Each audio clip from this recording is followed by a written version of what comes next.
Dear colleagues, please take your seats and we will start. So take your seats, please.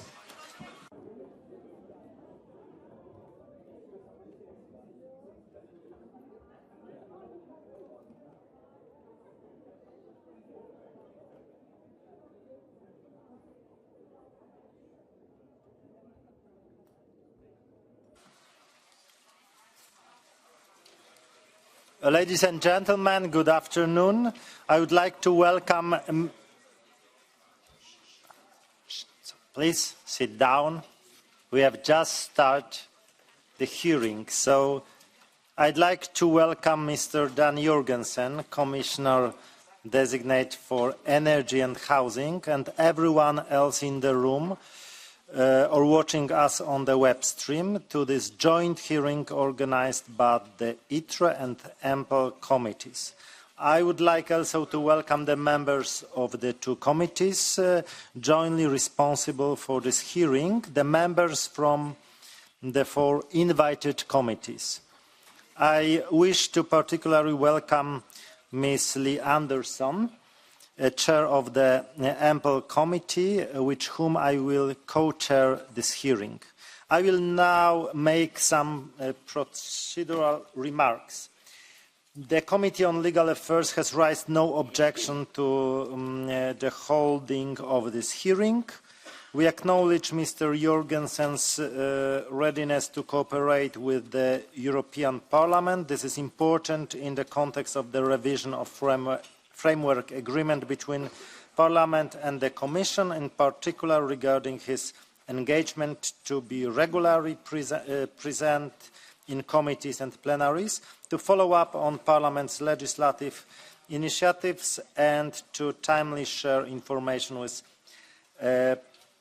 Parliament as co-legislator and arm of the budgetary authority. We count on the full implementation of these commitments and emphasize the Commissioner's role as an honest broker ensuring equal treatment of Parliament and the Council. We equally count on his full cooperation to inform our committees in advance of all upcoming proposals, which detail justifications for those requiring urgent actions. I will now hand back to the Chair of EMPL Committee to explain the structure of the confirmation hearing. Thank you very much, Mr. Budka. I look forward to co-chairing this joint confirmation hearing with you. Let me also welcome, on behalf of the EMPL Committee and on my own, the Commissioner Designate.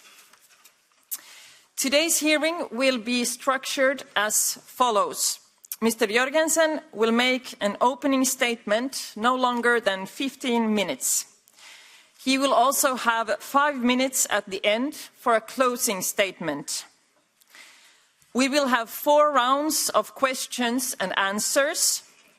The first round of political group coordinators with 5 minutes slots each, with 1 minute for question and 2 minutes for the answer, with a possibility of a follow-up question from the same member, no longer than 1 minute, with 1 minute for the reply. Then a second round of questions with 3 minute slots each by other members. Third round of questions by the chairs of invited committees with 3 minute slots each. And a final round of questions by members, also with 3 minutes slots each. All slots of 3 minutes will be divided into 1 minute for a question and 2 minutes for the answer from the Commissioner Designate. And in order to ensure the smooth running of the hearing, both chairs will be very strict with the speaking time, also with the only 1 minute for the question. And you will see a star 10 seconds before the time is up. Interpretation is provided in all 23 languages, and without further ado, we will proceed now with the confirmation hearing, and I would like to give the floor to Mr. Jørgensen for his opening statement. Thank you, Honourable Chair. Honourable members of the Parliament, it is truly an honour and a pleasure to be here with you today, back at the European Parliament. I'm sure you all know the feeling when sometimes a sound or a scent or something you see will spark a memory that will transport you back in time, sometimes decades. And you know exactly how you felt when that happened to you. I have a very vivid memory like that every time I walk up Rue Verte towards the European Parliament. It takes me back 22 years. An autumn day when I was walking towards the Parliament, about to start my first day as a trainee.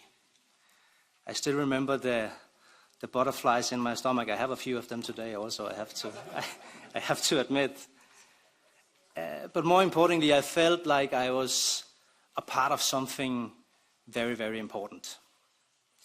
Now, I said this to a friend of mine earlier today, and she said, well, looked at me with a straight face, maybe in 20 years, you'll think back at this day and this hearing whenever you see a pack of lions. I assured her that I do not think it will come to that. I know what to expect. As many of you know, I also served as a member of this Parliament for almost 10 years. So I used to be one of the lions, so to speak. It is your job to scrutinize me. It's your job to hold me responsible. It's your job to ask the difficult questions. I respect that. You are the voices of the citizens. I know you take that very seriously, as do I. Now, before I start talking about my portfolio, I want to share with you 4 principles that, if I am approved, hope can and will guide my work as a commissioner. 1, we need structural changes.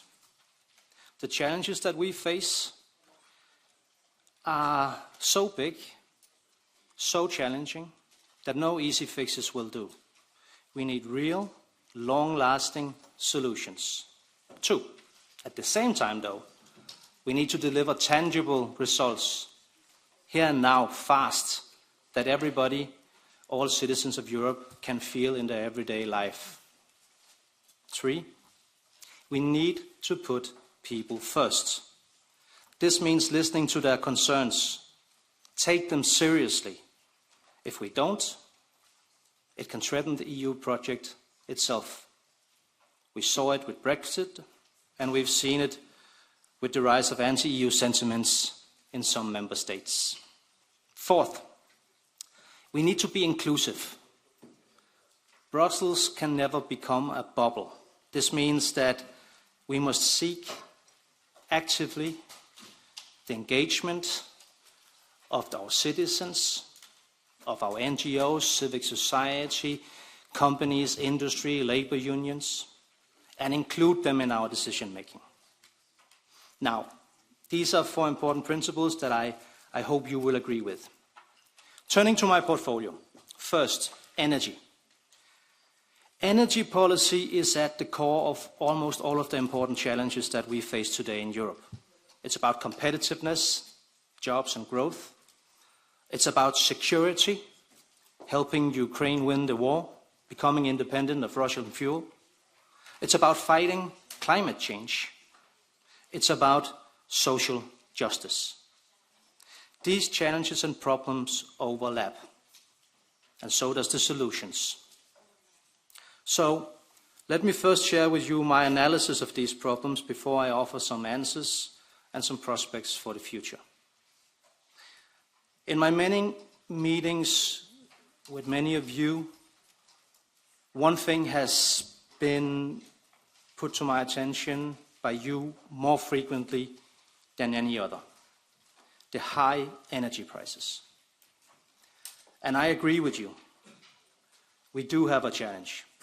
Our industry is suffering.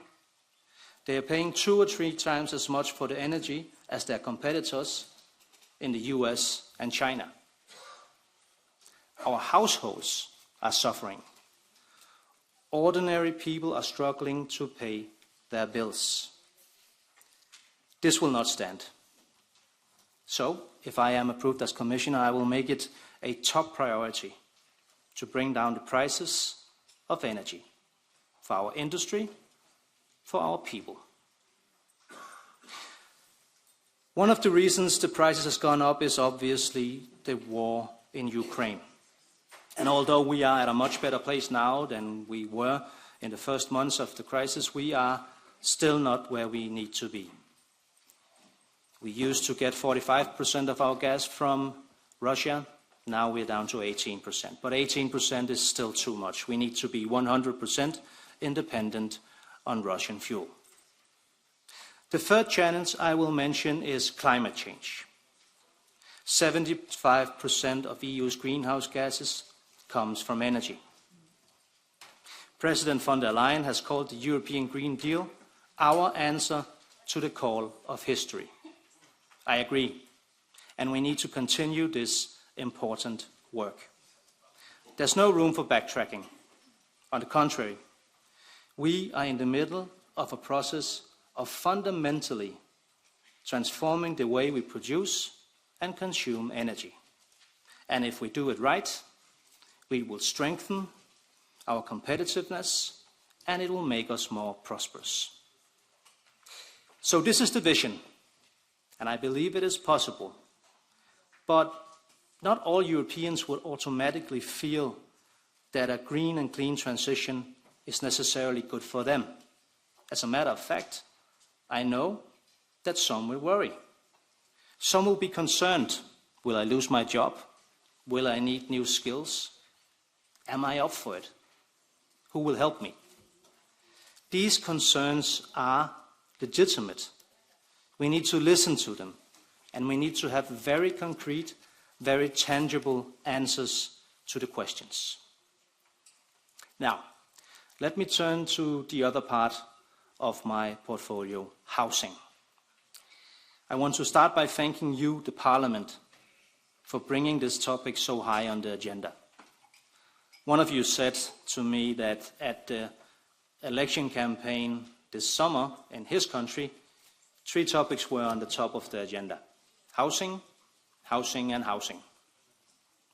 Now, I know this differs from country to country, but there is no doubt that housing is something that concerns our citizens.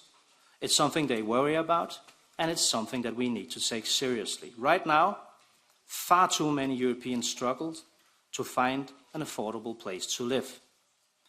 Prices of both buying and renting have gone up, affecting millions.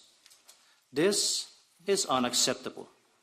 It is the right of all citizens in the European Union to have an affordable, sustainable, and decent home.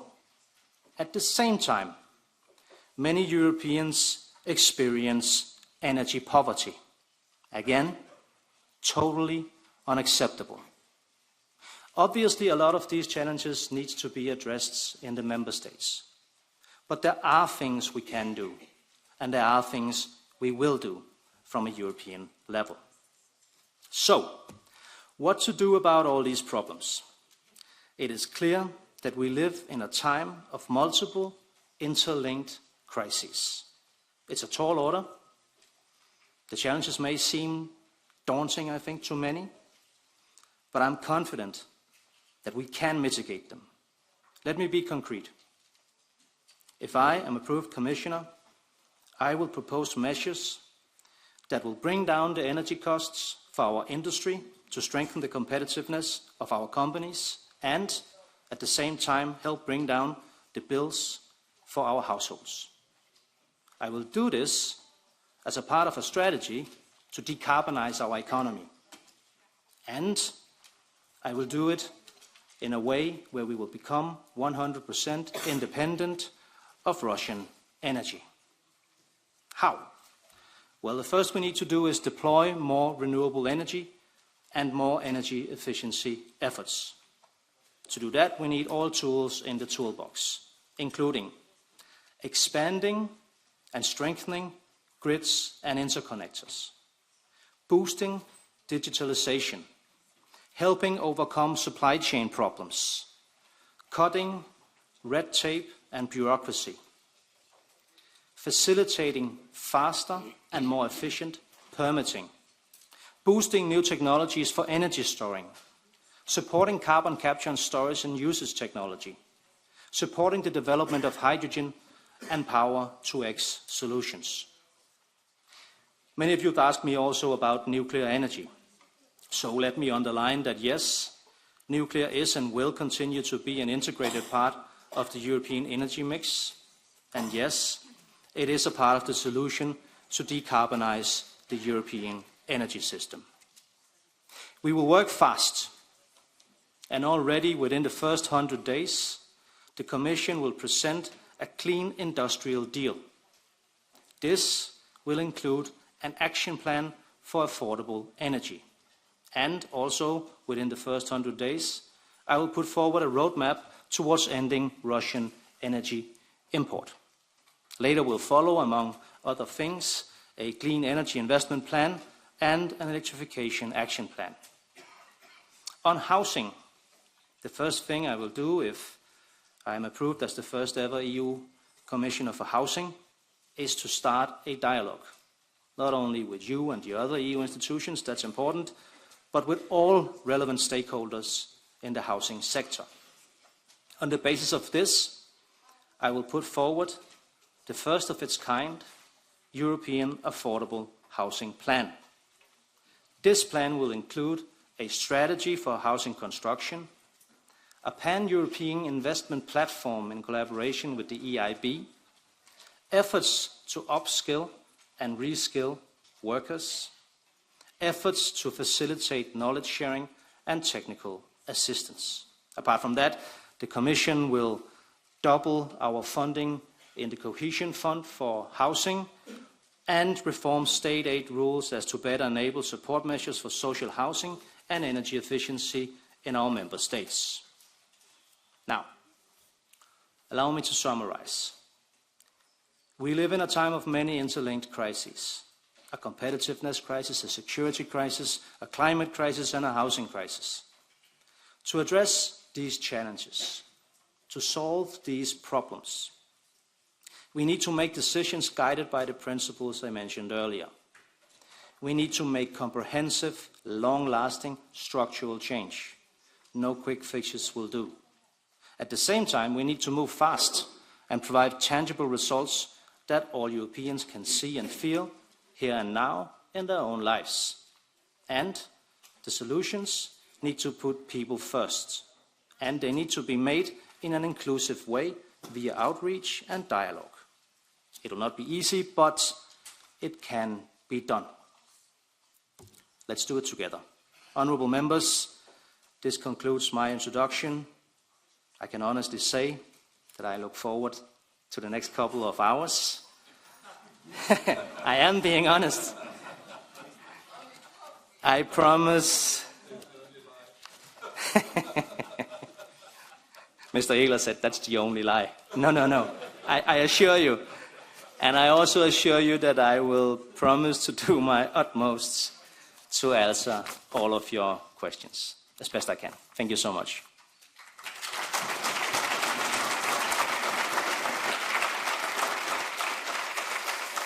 Okay, thank you so much. And we start the first round. So please, our coordinators, the political groups, representatives, to remember that we've got 5 minutes for each group. And in the name of EPP, Christian Eller.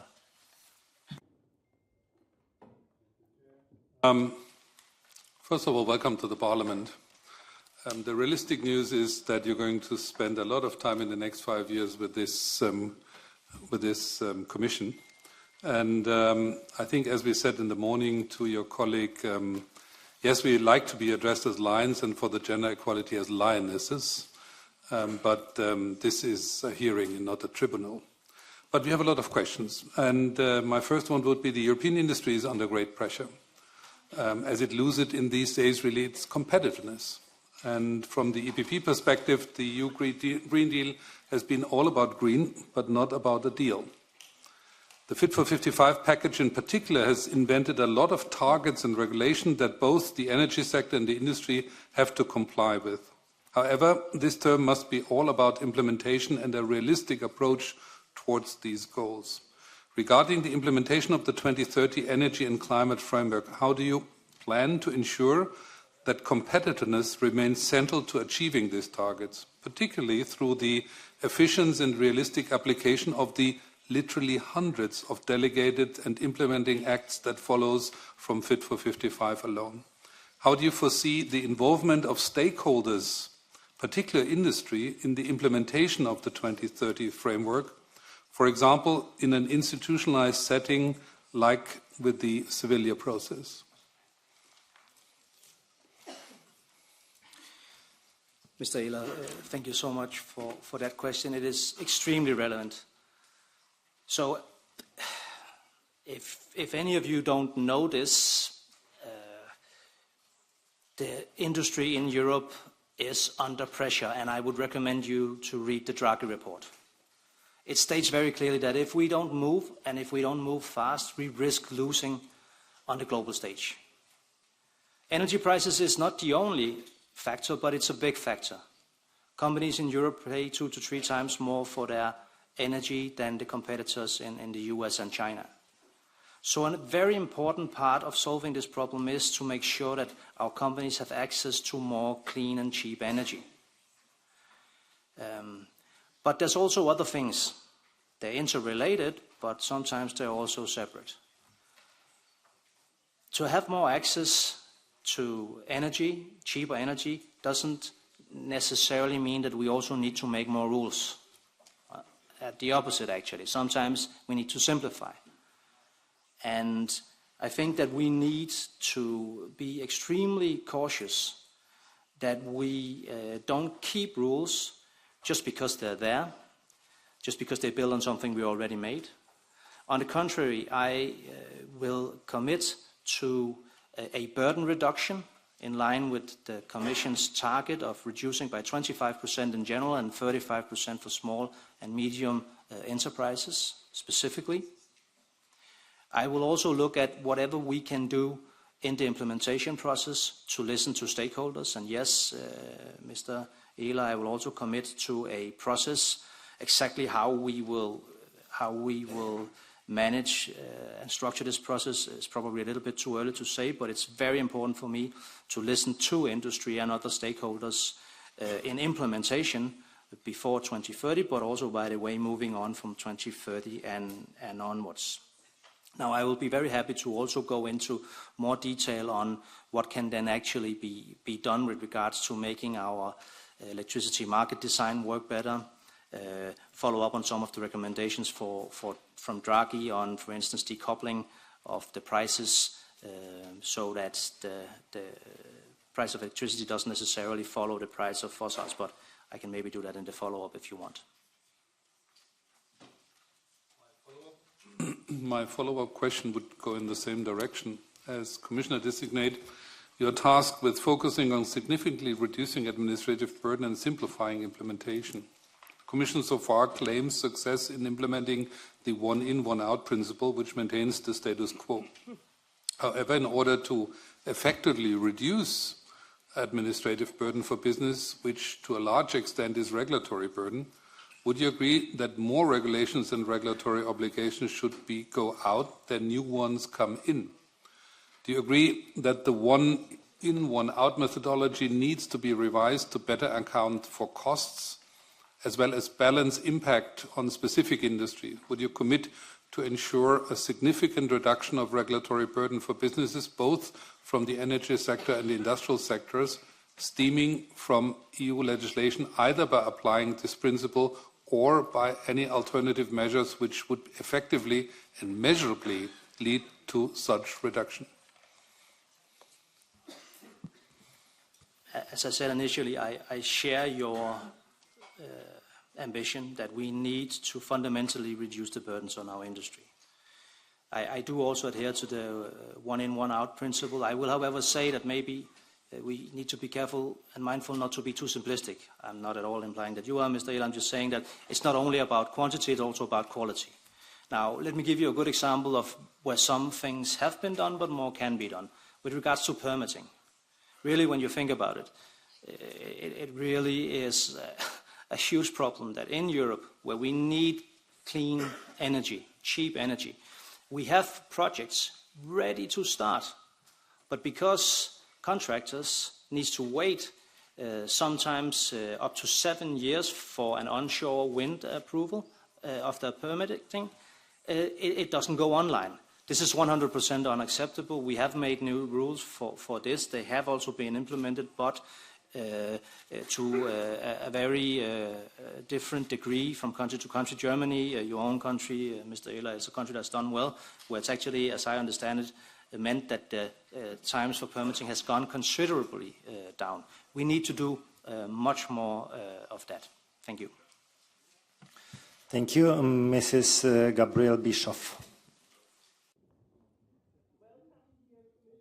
Jørgensen here. I mean, as you said, if confirmed, you will be the first ever EU housing commissioner, and that is a key priority for my group, but also many others in this house, because the housing crisis at the moment is really affecting millions of people all over Europe, with ramping house prices, explosion of rents, often make it impossible to find a decent, affordable house to live.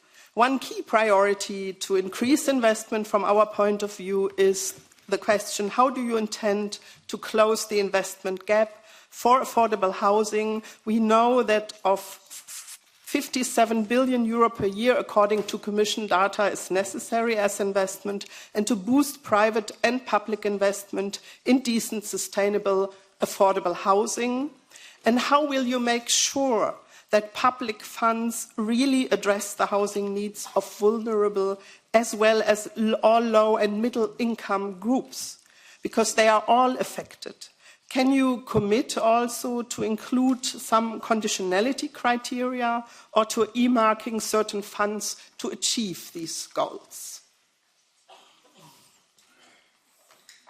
Thank you so much, Mrs. Bishop, for those questions. It is indeed an area that this Parliament as a whole, but your group especially, has been working very hard on for a long time. So thank you for that. You are right. We are in a situation where the lack of affordable housing is imminent. 8.9% of the European population spend 40% or more of their disposable income on cost for living. Yeah, this is far too many. And that's not including, of course, the millions of people, presumably, that are looking for somewhere to live but cannot find it. So they're forced to stay at home with their parents. They cannot move to follow their dreams, find the job that they want, and so forth, because they cannot, as young people, afford to invest in a home. Apart from that, of course, is the problem of energy poverty that I hope we'll speak more about today also. Huge problem and totally unacceptable. So it's about making the cost of living more affordable for people. That is why we will present an affordable housing plan. We will be very inclusive in the process, speaking to all stakeholders in the housing sector ecosystem, working very closely with the Parliament, also building on the own initiative report that you have adopted, which I think has a lot of very good points and recommendations in it. And a very important part of this plan will indeed be, as you pointed to, the lack of investment. So I guess your question to me is, how do we bridge the gap? Well, I need to be quite honest and say the EU will not be able to bridge that gap alone. But there are things we can do, and we will make a pan-European investment platform together with the EIB. We will provide some funding via the Cohesion Fund, and we will reform state aid rules that will also help spark more investments in especially social housing in many member states.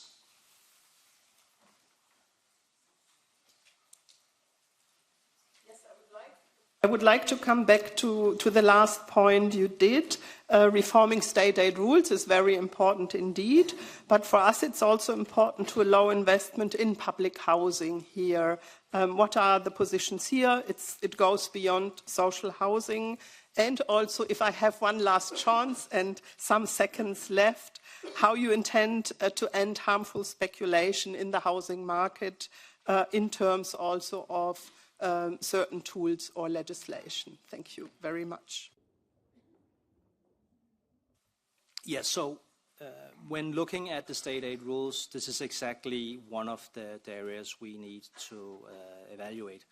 How to make sure that the state aid helps social housing, but also what does that then actually mean? Is that then only the most vulnerable groups? Certainly it's them, but is it also a little bit broader than that? And how can we do it without distorting the entire market? But these are at the top of my agenda. I will be working, of course, very closely with Executive Vice President De Beer on this.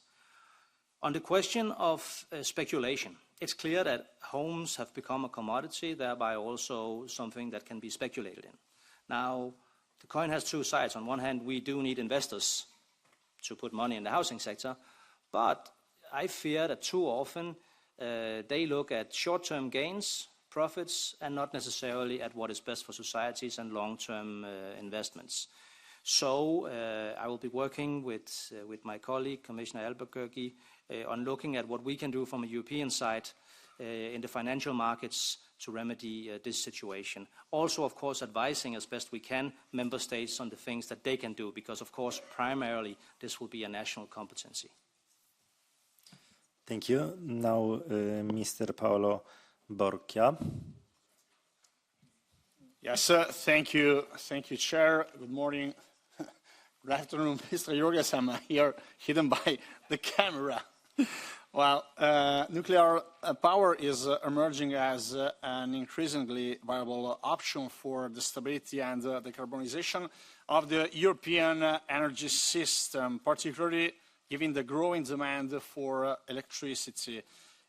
President von der Leyen, in her mission letter to you, mentions the role of small modular reactors, but this technology is still under development with uncertain implementation timelines, and SMRs cannot immediately compensate for the loss of capacity from traditional reactor sets to close in the coming years.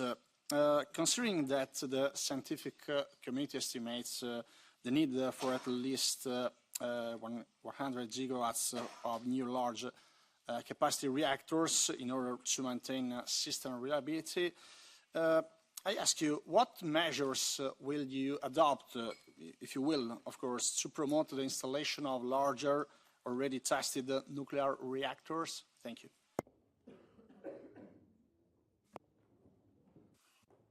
So,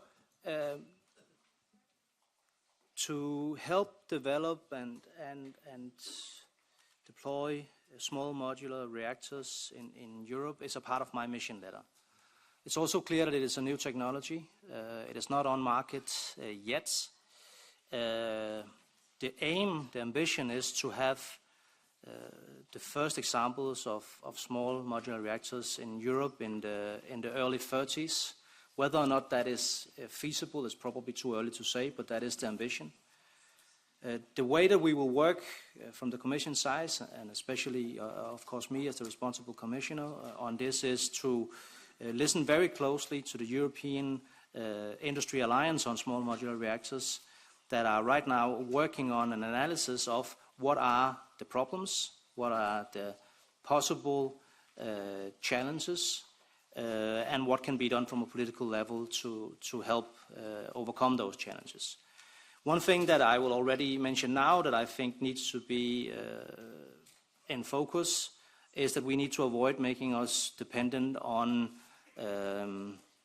fuels, of course, but also spare parts and other things from outside of EU. So having a European supply chain would probably be a smart move, learning from the history in other parts of our energy system.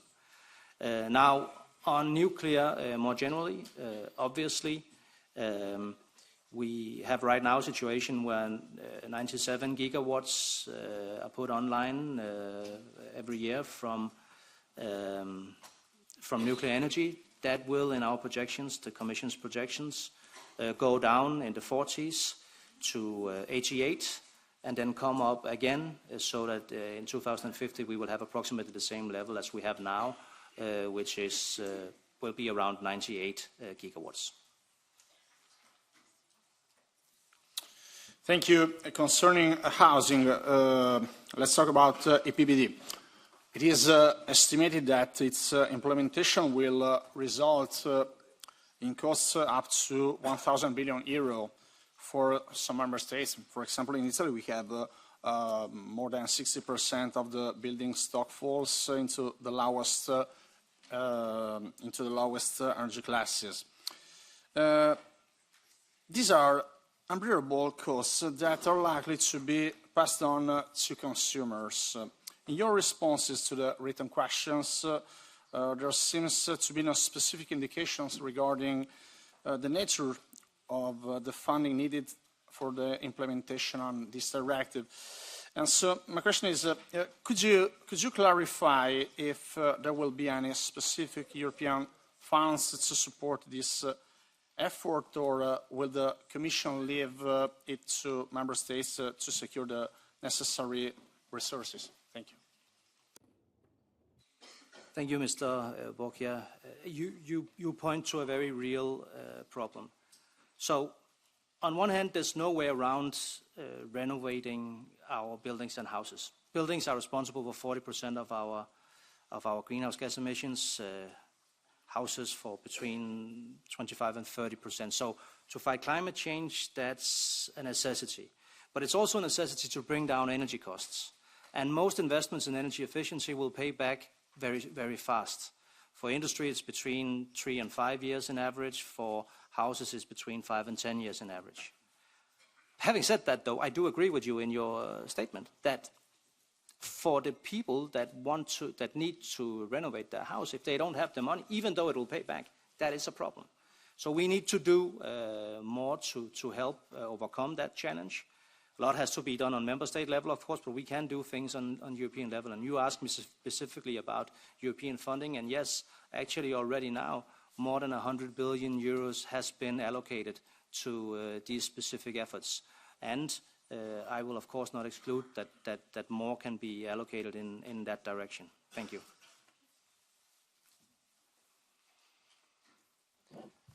Thank you. And now Daniel Obajtek in the name of ECR. Szanowny panie kandydacie na komisarza, inwestycje w źródła wytwórcze energii równają się tania energia. Wszyscy o tym wiemy. To potrzebne jest jak nigdy do konkurencyjności naszego przemysłu. I tu mam takie pytanie, bardzo bym prosił, by pan na nie odpowiedział, bo to jest bardzo ważne, jeżeli chodzi o źródła wytwórcze. Bo jeszcze pan w 2022 roku mówił pan publicznie, że zrobi pan wszystko, żeby energetyka jądrowa nie została uznana jako zielona. Czy zmieni pan zdanie i teraz będzie walczył, żeby została uznana? To jest, jak konkretnie będzie pan wspierał rozwój konkretnie małych reaktorów jądrowych? Konkretnie rozwój w Europie. Dziękuję bardzo. Thank you. Check. Yes, in 2022 I was a minister in Denmark. In Denmark we are in general not pro-nuclear. We don't have nuclear, and I would doubt very much that we will get it. But this is indeed an area where we are united in diversity. We have it stated very clearly in the treaty that the energy mix is up to every country, and I totally respect that. And we have 12 countries now that has nuclear, around 100 plants. More might come, probably will come.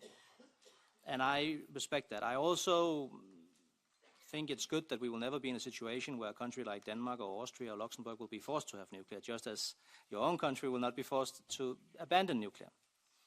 So this is my position. I'm sure as a member of parliament, you've had colleagues and yourself that has been rapporteurs where sometimes you have one mandate and then you work for that mandate. Also, even if you may not have supported everything in that mandate in the negotiation process, you can compare that to being a minister, and you can certainly compare that to being a commissioner. I will work for the policies that are decided by the European Union. That is my job. And I will work, of course, also every day with deep respect of the treaty, and that is also the case on nuclear. Now, on small modular reactors, I did touch upon this. It is, I think, important that I do not hijack the process. If there was 10 recommendations that we could, on the table, that we could decide on tomorrow, then we would be discussing those 10 recommendations. But because industry themselves, so the ones that we want to invest in this, are still in the process of analyzing, in close collaboration with the Commission, it is too early for me to give more detail. But I can say, of course, that I will follow the instruction given by President von der Leyen in my mission letter to work hard on making this happen. Thank you. Szanowny panie kandydacie, analizy, ale Kanada już buduje pierwszy SMR w tym zakresie i oby Europa nie poszła tylko i wyłącznie w analizy. Moje takie dopytanie jest w kwestii kapitału. Dzisiaj europejskim firmom tak naprawdę brakuje kapitału. Dlaczego bardzo prężnie rozwija się gospodarka amerykańska czy chińska? Bo tam firmy mają kapitał. I czy poprze pan rozwiązanie, gdy firmy, które oczywiście są emitentami i płacą prawa do emisji, tak zwane ETS-y, czy poprze pan rozwiązanie, by inwestycje zeroemisyjne prowadzone przez te firmy były odliczone od kosztów ETS-u? Wtedy będzie to dodatkowy mechanizm napędzania i szybkich inwestycji do produkowania tej energii. Czy poprze pan ten mechanizm?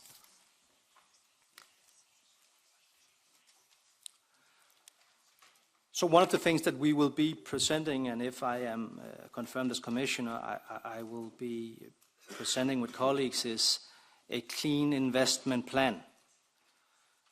Because we do need massive investments in our energy sector. We need it in renewables, we need it in energy efficiency, we need it in nuclear, we need it in physical infrastructure, grid capacity, interconnectors, physical infrastructure for hydrogen, for carbon. So yes, this is something that is very high on the agenda. We need to do this, in my view, in a collected, analytic way where we don't have specific plans for one sector, forgetting about the other sectors. That's why we will put forward one plan to deal with these issues. Thank you. Mr. Christoph Grudler. Monsieur le Président, je vais parler en français.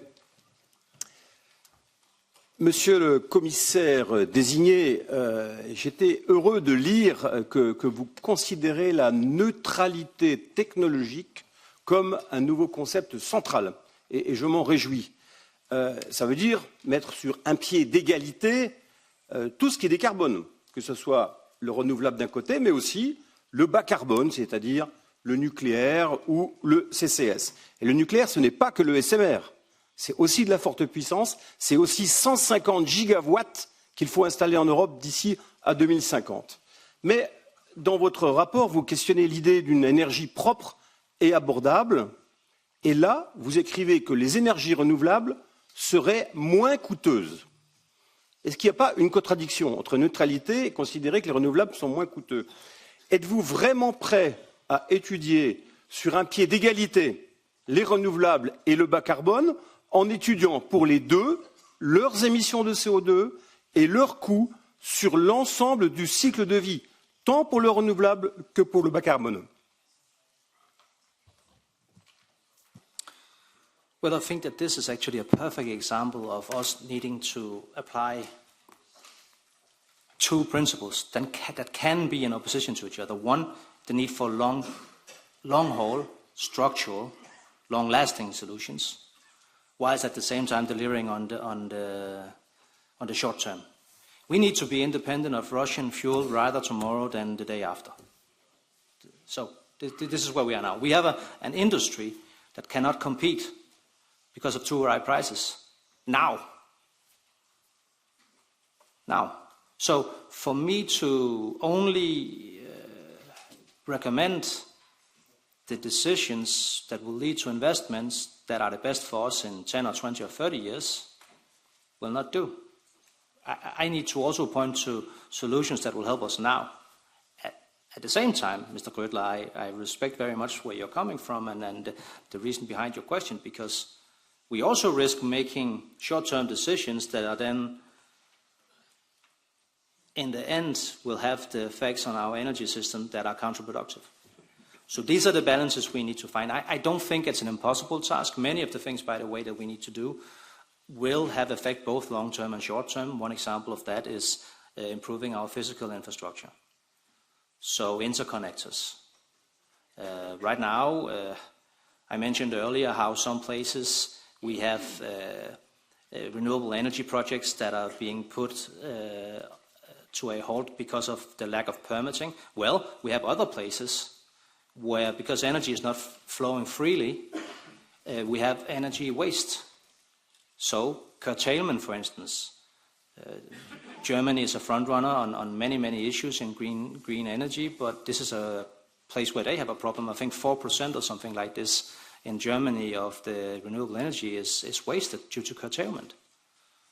So expanding our grid infrastructure will help also on the short term as we plan for the long term.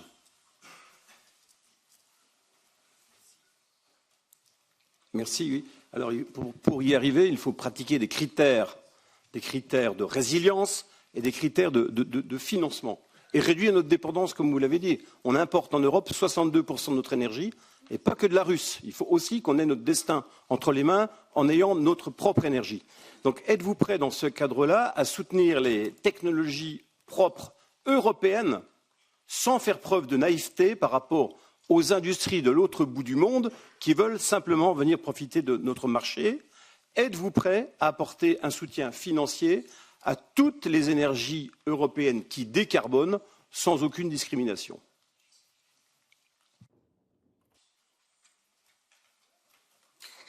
Okay, so Mr. Grödler, I think I know you a little bit already, so I know you're a very polite man, so maybe I will try and translate what you're saying in a polite way to me. Are you asking me, will we get EU money to finance nuclear? Is that what you're asking me? You're nodding, which is a fair question. But no, I will not be able to promise that, as you of course well know. What I will say is that look at, and this will please you, not because it's a pleasant fact, but it's just the way it is. We cannot reach our targets in Europe without nuclear. That is the way it is. If you look at IPCC, there's no scenario where we stay below 1.5 degrees without nuclear. In fact, in most of the scenarios, nuclear will go up, at least till 2050, then from 50 till 100, it's probably a little bit more of a discussion.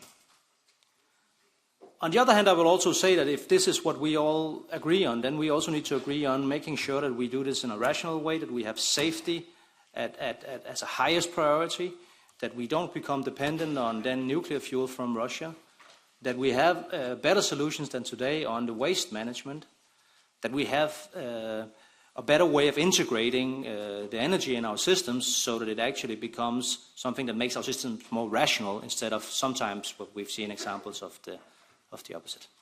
Thank you. It will be interesting now, Greens. And on behalf of Greens, Michel Bloss. Yeah, dear Commission designate, dear colleagues, I think we are all deeply shocked by the terrible news from Spain. More than 200 people died, and this is something that we see all over Europe already this year. It's the result of a more than 2-degree warmer Europe, so we need to accelerate our efforts to tackle the climate crisis. At the same time, you said it, Europe's energy costs are too high for citizens and for the industry.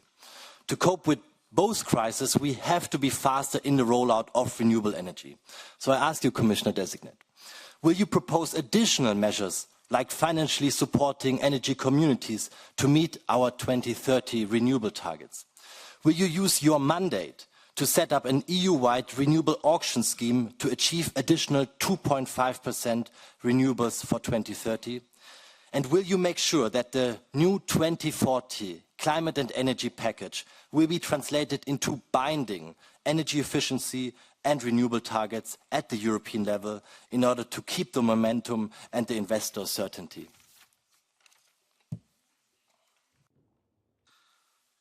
Thank you, Mr. Bloss. There was a lot of questions there, so if I don't answer them all, remind me and I'll do it in the follow-up.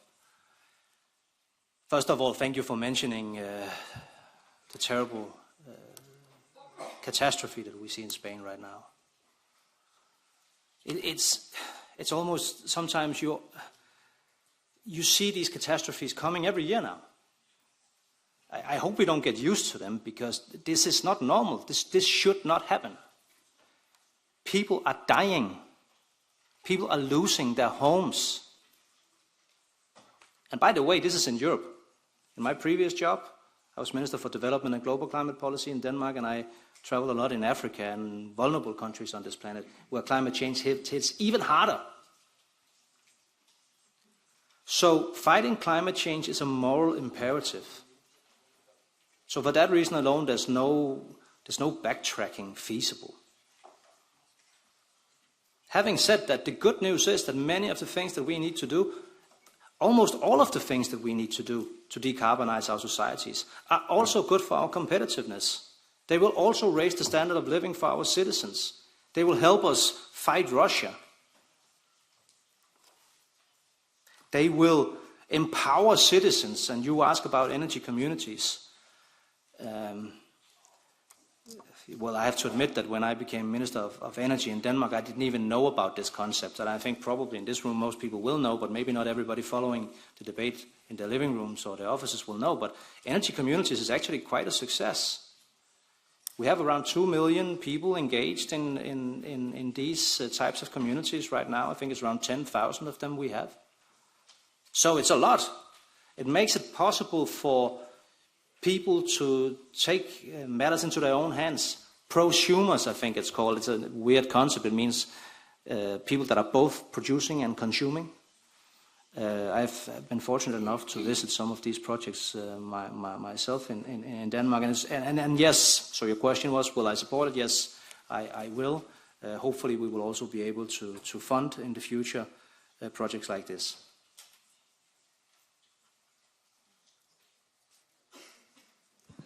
Well, let me use a little bit of time of my follow-up question. Please be precise on the question about binding energy efficiency and renewable targets for 2040. But as the follow-up question, you said it yourself, Russia is waging a terrible war against Ukraine. In 2023 alone, the EU bought Russian fossil fuels for $18.4 billion. You said just now that it would be better to not have them today rather than tomorrow. And you said that you will propose a roadmap to end Russian energy imports. So I ask you, from a European to a European that is supporting the Ukraine, can you commit to phasing out all Russian fossil fuels as early as next year to avoid another 3 years of tens of billions slipping into Russian coffers and financing bombs on Ukraine? So you asked me to be specific on the possibility of new targets for 2040. And if we look at it, in my perspective, it's very, very clear that we will not reach the 90% without a massive expansion of renewable energy. So even though we're in a situation now where it's going well, 2 years ago we would put 56 gigawatts of new energy, renewable energy online every year. This year probably it will be 78. We reached a situation the first 6 months where first time ever solar and wind renewables are a larger contributor to our electricity production than fossils. So it's going in the right direction, but it's not going fast enough, and we need to know what to do beyond 2030. So yes, I am positive towards the idea of having a renewable target. I cannot commit, unfortunately, to your ask on whether or not we can be independent of Russian fuels next year. I wish I could, and if it's possible, then yes. What I can commit to is working as fast as possible to make it happen.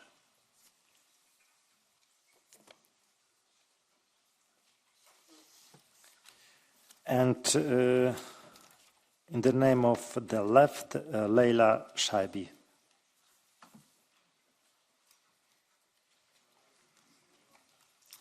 Merci, Monsieur le Président. Bonjour, cher Monsieur Jørgensen, commissaire désigné. Votre portefeuille intègre la question du logement. Vous avez donc une grande responsabilité. Vous l'avez dit, pour le Parlement européen, le logement est une priorité parce que l'accès à tous et toutes à un logement digne et abordable, c'est une condition pour réaliser les principes du socle européen des droits sociaux. Et nous étions ravis de voir qu'également dans les orientations politiques de Mme von der Leyen, le logement était placé au cœur des priorités. Et ravis également de voir qu'un tabou était enfin levé. Ce tabou, c'est le tabou des aides d'État. Je rappelle qu'en 2011, les Pays-Bas ont été sanctionnés par la Commission européenne sous prétexte qu'ils investissaient trop dans la construction de logements abordables et que cela faisait concurrence au marché immobilier privé. Il y aurait donc un grand changement à partir du moment où la Commission européenne accepte que les États membres investissent dans le logement abordable sans avoir toujours ce dogme de la concurrence qui entrave l'investissement dans le logement abordable. Vous avez répondu à ma collègue du SND de façon plus claire et j'en suis ravie que vous ne l'aviez fait dans les réponses écrites aux questions qui vous ont été posées, mais je vous demande maintenant de me répondre par oui ou par non, clairement. Est-ce que vous pouvez me dire si oui ou non, sous votre responsabilité, les États membres pourront investir dans le logement abordable sans entrave de la Commission européenne?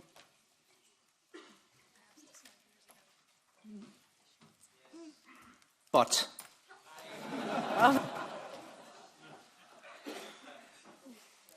Thank you, Ms. Shaibi, for this very good question. It's in my mission letter for a reason. It is something that we take serious.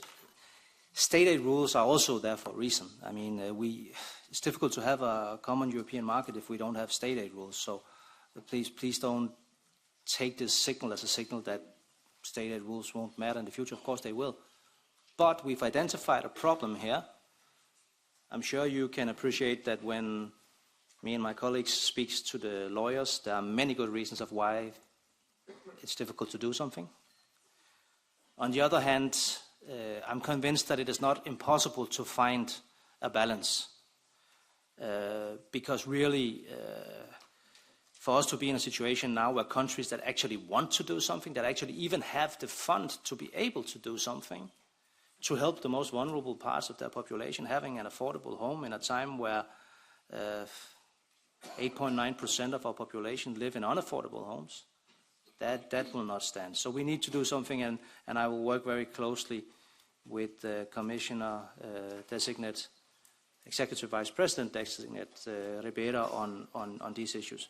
Let me also just touch briefly on an area that I think is also close to your heart, which is energy poverty. Because there, I was surprised myself when I looked into the numbers. It's now at a stage where we have 10.6% of our population that were not able to heat their homes adequately last winter. 47 million people were freezing, basically. I mean, in Europe, we are a wealthy part of the planet. This is totally unacceptable. we need to do something about this. Thank you.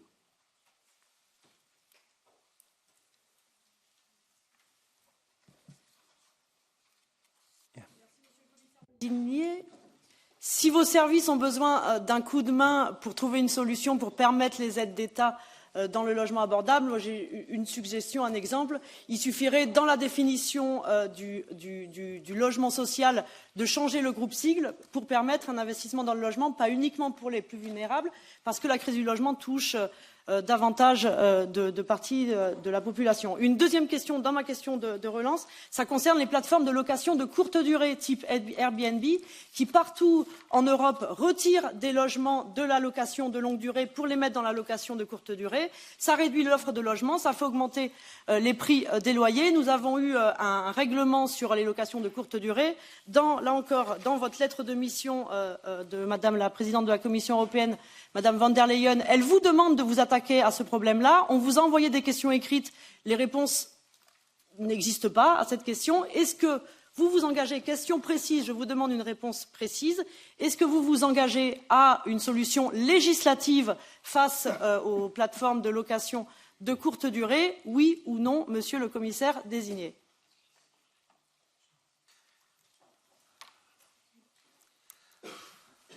I will definitely commit to us doing more than we're doing now. So short-term rentals, okay, in one hand, obviously, there's also positive things to say. So in some regions, it's good for tourism, it gives flexibility. Actually, even some places, it probably is the reason why some people can afford to buy a home, because they can then rent it out sometimes, and that'll help pay the expenses. There's also regions that want more short-term rentals. So we need to be mindful not to hurt those possibilities. On the other hand, I'm sure you all know of examples of cities where short-term rentals has led to over-tourism, and even worse, it's led to outcrowding the people that would normally be living in these cities.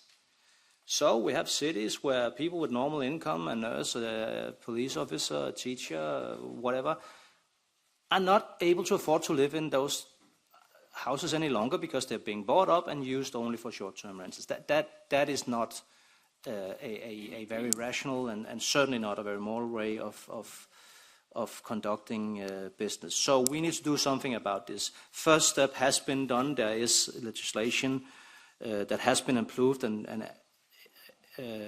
and will be implemented, and in 2026 we will have the obligation to transmit the data needed to the public authorities by the different platforms in order, for instance, to use tax instruments and other instruments. Personally, I have to say I'm not convinced that that is enough. On the contrary, I think I'm closer to where you are, that we need more action. And I'll be very happy to work with you if I'm confirmed in the Parliament, and of course with mayors and regions and national parliaments and regional parliaments on how to do it. Thank you.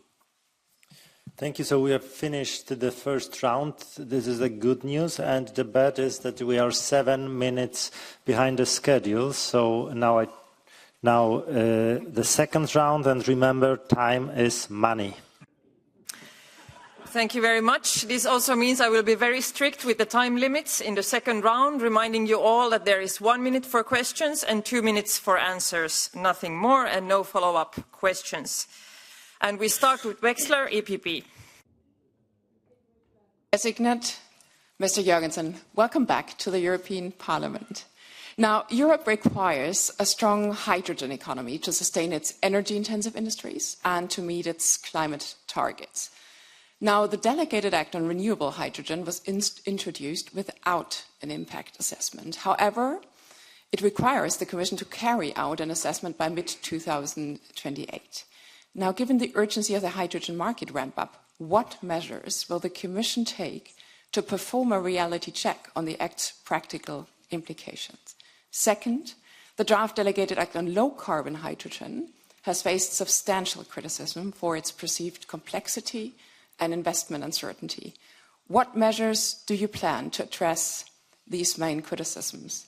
And last, what is your strategic plan for the administration of low-carbon hydrogen with regard to the European Hydrogen Bank? Thank you. Thank you, Mrs. Wexler. Very, very relevant questions. There was also a lot of them, so I will try and get through them. If I don't, maybe one of your colleagues can ask a follow-up. But so hydrogen, extremely important for our green transition, as you said. Why? Well, one is that it'll work as storage for energy, and thereby making our energy systems more flexible. Second, it'll work to help us decarbonize the more hard-to-abate sectors. So you mentioned industry. Yes, so very high-intensive, high-temperature intensive parts of our industry will use hydrogen, steel, probably fertilizer, others. But there's also the necessity for hydrogen to be a part of our transport sector. So aviation, maritime transport will in the future also depend on fuels made with hydrogen as the source. Of course, you will have to add some biogenic carbon, but that is definitely part of our plan. What to then do about it to make it happen? We are far from where we need to be. When we ask the actors in the market, it's a little bit of a hen and the egg problem. So you ask the companies that were supposed to demand, they say, well, we cannot change our production because the supply is not there. When you ask the supplier, they say, well, but there's no demand. So this is an area where we need to make sure that all the legislative frameworks are there. Probably they're not yet, so we need to work on that. The physical infrastructure also. So this is about storage facilities, this is about ways of transporting hydrogen and so forth. And then finally also the funding. This is one of the areas where probably, even though we would very much like, and in the future it'll be primarily private investments, and we would like that to also start the process, state aid is also very likely to be a part of this answer, and also EU funding to some extent to de-risk the investments. Thank you. Nica, S&D. Domnule comisar desemnat, vreau să vă vorbesc în numele milioanelor de cetățeni români, zecilor de milioane de cetățeni europeni care se tem mai mult de sfârșitul lunii decât se tem de sfârșitul lumii. Și asta pentru că în ultimii ani de zile prețurile la energie au luat-o complet razna și am avut cu toții și am văzut practici înșelătoare. Au fost practici prin care s-au furat practic banii din buzunarele oamenilor, ale firmelor și acest lucru a dus astăzi când vorbim la 371 de cazuri care sunt instrumentate de către Acer. Întrebarea mea, domnule comisar desemnat, vă veți implica ca acești bani luați ilegal să fie luați de la cei care au profitat de această situație dificilă pe care am trecut cu toții în ultimii 2 ani de zile, iar acești bani care au fost luați ilegal din buzunarul oamenilor sau al firmelor, veți lua măsuri necesare ca acești bani într-o formă sau alta să se întoarcă înapoi de la cei care li s-au furat acești bani într-un mod injust, nedrept și mai ales ilegal? Vă mulțumesc.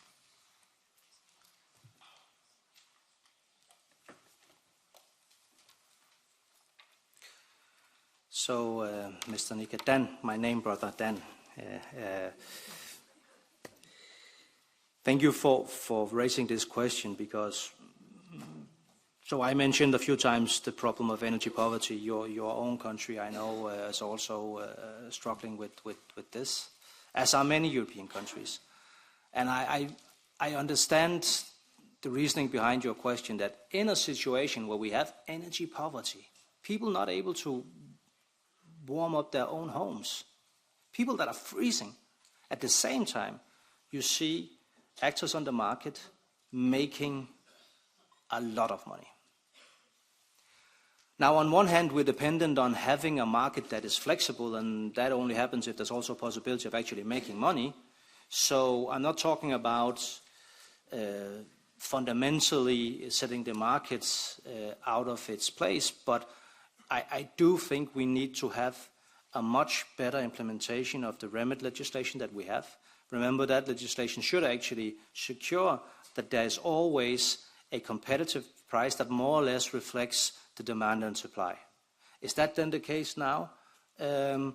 Unfortunately not. Acer has been given a lot of more competency, and right now actually we have 345 pending cases. Not all of them are about market manipulation, but a substantial part of them are. So ACER and the national authorities have been given more muscles to deal with this problem. But I can assure you that I will, if I'm appointed, keep monitoring this, and I'm also quite willing to do more if we can agree on it and if it's necessary. Also, I want to just mention, maybe one of you will ask about that later, that there's also other parts of the Draghi report's recommendations that will help consumers get lower prices. PPAs, contract for difference, consumer empowerment, all of these things will lead to a decoupling of the prices in the retail level, not at the wholesale level, but at the retail level. Thank you. Then Hansen, EPP. Thank you very much. I will be speaking in our mother language. Thank you. Nu sidder vi over for hinanden igen, Dan. En fornøjelse. Sidst der var det i Folketingets Europaudvalg. Nu er du blevet kommissærkandidat. Kan du forsøge at præcisere dine holdninger til behovet for yderligere markedsreformer, inden 2024-reformen af elektricitetsmarkedet implementeres? Især i betragtning af vores holdning om, at der ikke bør finde yderligere reformer sted, før den nuværende er fuldt gennemført. Derudover, med den forventede vækst i vedvarende energikilder, hvad er din holdning til udviklingen af grænseoverskridende kapacitetsmarkeder i fremtiden og finansieringen af disse? Og hvordan planlægger du at adressere bekymringerne rejst af energikrævende industrier vedrørende marginalprissætningen i kortsigtede markeder? Tak skal du have. I will also be answering in my mother tongue, fynsk. Tak. Ja, det er så første gang, jeg skal kalde dig herr Hansen. Men tak, herr Hansen. We are a little bit more informal in the Danish parliament normally. Tak, herr Hansen. Det er et rigtig godt spørgsmål. Jeg tænker, du sikkert spørger på den måde, fordi at det er vigtigt at få en form for løfte om ikke at begynde at lave ny lovgivning i forhold til elektricitetsmarkedet, før vi har implementeret det, vi rent faktisk har vedtaget. Den commitment vil jeg gerne give, det løfte vil jeg gerne give. Om der skal mere til, kan vi jo ikke vide, og det kan sagtens være, at vi skal. Primært jo også fordi, at det som din egen gruppe jo også er meget optaget af, at vi får bureaukratiet ned og forsimplet reglerne, jo også er højt på dagsordenen. Men det er klart, det faktum, at vi faktisk har lavet lovgivning, der hvis det bliver implementeret, kan føre til meget lavere priser, bør jo betyde, at vi virkelig sætter tempo på at få implementeret den her reform. Et eksempel, jeg er stødt på fra Sverige, viser, at der er eksempler på kunder, som har fået deres energiregninger sænket med 42% ved at vælge alternativer på et frit marked. Altså, når det så samtidig vi ser, at jeg tror, det er under 10% af EU's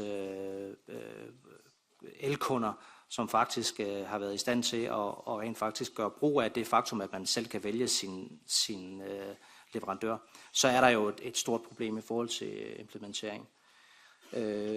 Så tror jeg, du spørger også til den fysiske del af det her. Det er jo klart, altså, når man taler om sådan et marked, så er der jo både det, som sådan er regler og systemer, som skal være på plads, men der er jo også noget fysik. Altså, der er jo nogle kabler i jorden, der er nogle interconnectors, og noget af min tid gået, men det er helt sikkert også noget andre vil spørge til, for det er enormt vigtigt, at vi får udbygget det. Mange tak. Tak. Bartoszek, The Patriots. Thank you, Chair. There is no doubt that the access to affordable housing is becoming a luxury in many cities.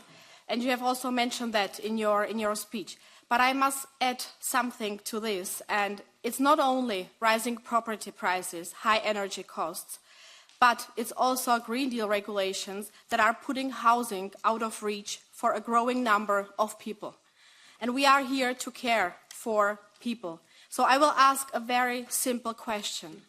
What would you say to those people in many European cities, and also here in Brussels, who are forced to sell their homes because they cannot afford to pay for the mandatory green renovation that they are obliged to implement? Okay. Let me start by saying that I acknowledge the problem, that the investments in renovating a home can be a big investment. If you want a new heat pump instead of your gas or oil broiler, if you want better isolation. The good news is that it will pay back fast. Good news is that in most places, if you go to your bank, you will get a loan because the bank can also see it's a good thing to do. But not for all. So this is why your question is so relevant. I have to underline that the way the legislation is made doesn't mean that it actually needs to be implemented on the level of a family or an individual or a house. It's up to the member states to decide how it's implemented. But I also have to say that, well, it's our intention that it actually happens in the houses that needs it. And it's very closely connected to energy poverty also and the lack of decent housing, because 15% of all Europeans live in dwellings where it's not well isolated or they have other problems. This is not acceptable either. So we have European funding that cannot solve all of the problem, but it can solve some. We will double the money in the Cohesion Fund together with Commissioner Fido. I will work on this. This will add up to around 14 billion euros. We will work on a pan-European investment platform with EIB that will also provide funding. The state aid rules that we've talked about quite a bit also will help. There is also already more than 100 billion euros been directed directly to energy efficiency measures in buildings and houses. So although most of these investments need to be private, there is no doubt that there is also things we can do and have done on European level. Donassan, ECR. I will speak in Italian. Grazie candidato anche per l'affabilità di questa conversazione. Lei ha trattato due argomenti subito, la politica della povertà energetica per famiglie e imprese e dall'altra un mix energetico da mettere insieme quindi. E noi trattiamo un tema che in Europa è molto presente, si chiamano rifiuti e le domande sono abbastanza precise. Noi crediamo che i rifiuti possano rappresentare una forma di trasformazione in energia, riducendo al contempo l'impatto ambientale dei rifiuti stessi. Allora, qual è la sua visione sulla promozione della creazione di energia di rifiuti nell'ambito della strategia europea per la sostenibilità? Quali misure specifiche intende adottare per incentivare l'innovazione e l'adozione di queste tecnologie, garantendo siano integrate in modo sicuro ed efficace, contribuendo così a un'economia circolare e una riduzione delle emissioni?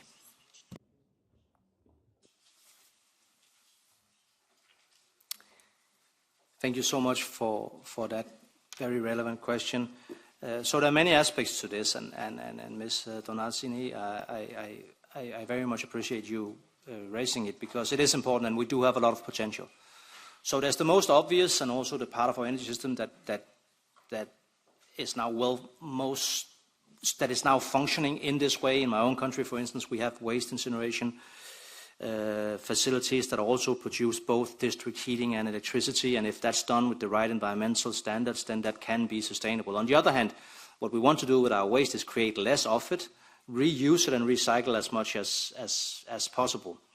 So that's the balance that we need to find there, obviously. Then there's the waste from our food sector and our agriculture sector. That can be made into biogas.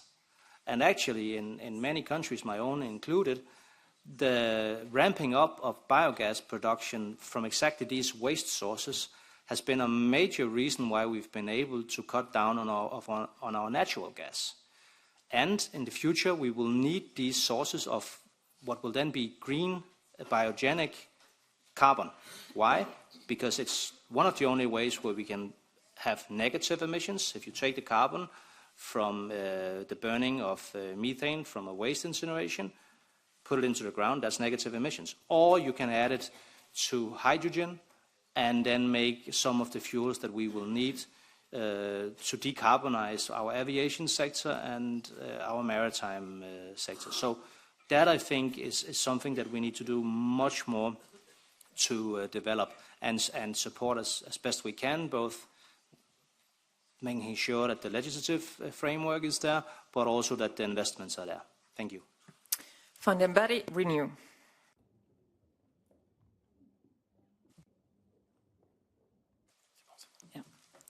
Ik stel mijn vraag in het Nederlands. Beste meneer Jørgensen, dank u wel voor uw sterke inleiding, vol ambities. En ik ben blij dat u erkent wat de grote impact is van het woningtekort op het leven van Europeanen. Maar toch mis ik op dat onderwerp bij u de urgentie en de ambities waar ik op hoop. U kondigt aan een dialoog op wonen. Maar ik vraag van u een concrete toezegging op het snel herzien van de staatssteunregels. Want al in 2021 heeft het parlement de commissie gevraagd om die regels te herzien. In 2022 heeft het parlement dit herhaald. En het is nu bijna 2025. De Europeanen kunnen niet langer wachten. Moeten zij nu nog op een uitgebreide dialoog wachten voordat de commissie hier daadwerkelijk maatregelen op gaat nemen? Kunt u toezeggen dat de commissie al in 2025 een herziening van de staatssteunregels gaat voorstellen, zodat de nationale overheden geld kunnen gaan steken in het bestrijden van het woningtekort? Dank u wel.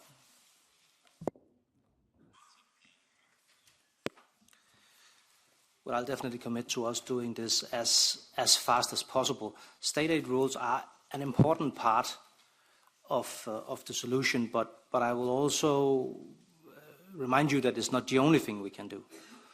And I also need us to be very clear in agreeing that even though, of course, naturally in this room we're discussing what can be done on a European level. But most of the solutions needed for this sector will be national. And this is why, yes, let's do whatever we can. I will lead that work, and I look forward to it. And I think we can probably even do more things than what I've suggested here today, because when we start working, when we have the dialogue, when we use each other's abilities, we will also come up with new and better ideas. But we need to also help each other put pressure on the member states. To your specific question, when will we reform the state aid rules? I can tell you that we've already had discussions about this, the Commissioner designate, Teresa Rivera, and myself, so we are ready to start working on day one. How many days it will take us to find a conclusion, I'm not able to promise you, but I can promise you we will work as fast as possible. Fuglsang, SND. Thank you very much, dear Commissioner Designate, dear Dan. Welcome back. Good to have you in these rooms where you spent so many hours as member of the European Parliament.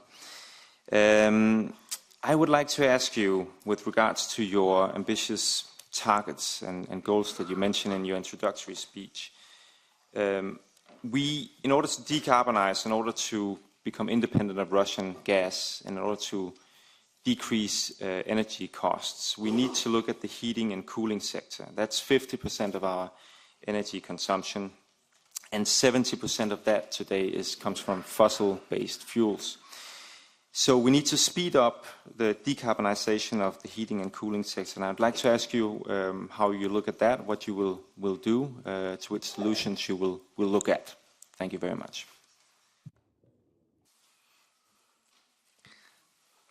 I have to be honest with you, this is a little bit of a strange situation. I voted for that guy. So I'm happy to say I also agree with the sentiments behind your question. Yes, you're right. We need to do much more in our buildings in order to decarbonize our economy. An important part of this will be the electrification action plan that I will put forward. Because electrification will not be everything. Some places it will be more district heating that will be the key. But many places it will be heat pumps driven by electricity. That, of course, needs to be seen in combination with also other sources like geothermal power, for instance.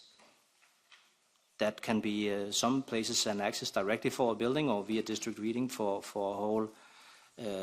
whole area. Electrification has actually stagnated as a part of our energy system. If you look at the end consumption of energy, it's about 22 to 23% that's electricity. That's stagnated in the last decade. I only found that out recently. I was surprised. I would have thought intuitively that it had gone up. It hasn't. So this is something we need to remedy. It needs to probably more or less double in size. How to do it? Well, it's many of the areas that we've already touched upon. It's strengthening the physical infrastructure. It's getting the investments in place. The investments, by the way, for the physical infrastructure is more than 500 billion from now to 2030 that's needed. So all of these things, it's a tall order, but it can be done, and it will be a part of our affordable energy strategy. It'll be a part of the electrification roadmap or action plan that I will put forward. And of course, it will also be a part of implementation of the many directives that we've already passed in the European Union. The one on energy efficiency that you were rapporteur of is certainly one of them. Kelly, EPP. Ursula Jørgensen, you strike me as being an experienced, practical guy, which is what we need. So, while the 240 target is still to be confirmed, it is expected that it will require significant emission reductions in the energy sector, with an electricity system that is either at or very close to net zero by the end of the next decade. Such an electricity system will likely operate and deliver prices differently to today's system, and with this in mind, we must prioritise certainty. Investors quickly need clarity on policy frameworks in order to make investment decisions on projects that have a 10+ year delivery timeline and 30+ year lifespan. So please outline the process and timeline for delivering the post-2030 climate and energy framework, and also will you commit to undertaking a comprehensive impact assessment, including detailed modelling, stakeholder engagement and competitiveness checks to inform the most cost-effective pathways to 2040. Thank you, Mr. Kelly. I think you seem like a very practical guy yourself, so I'm sure we will work very well together. I also like the way you phrase your question, because that reflects that you are a practical guy. It's about implementation. How do we actually do it? We need to have a plan, yes, but that plan needs to be also one that's made in collaboration with who it is that we need to deliver, who it is that we're regulating. So yes, I will commit to engaging and having stakeholder dialogue all the way through the implementation, but also in developing the policies going post-2030. That also refers to Mr. Ehler's question earlier. Now, there are many things we can do to make sure that the investment enabling environment, as I think the investors call it, is better than it is today. You talk about security for investors, and I agree with you. It is a little bit of a paradox that quite often we see that there is a lot of institutional investors out there, pension funds and others, private money actually, that wants to be invested in the clean, green transition. But it doesn't happen. Why? Well, quite often, in my view at least, and I think this is supported by data, it's because of the lack of security for your investment. Now, since we know that there will be demand for clean energy in the future, there shouldn't be this uncertainty. Now, what can we do? Well, I think that also taking into account that we will never, as a union or with public money as such, pay for the whole transition, maybe the public money that we have from member states, from the European Union, should be used in different ways so that they best multiply the investments. That can be done, for instance, with de-risking. And this is one of the issues that I will also be speaking with the European Investment Bank about implementing. Thank you. Bosanac, Green CFA. Thank you. So, Mr. Jørgensen, if you will be appointed as a commissioner, it will not be an easy task in front of you, because you will be kind of price cutter commissioner. You have to cut the prices in the energy sector, but then also in the housing sector.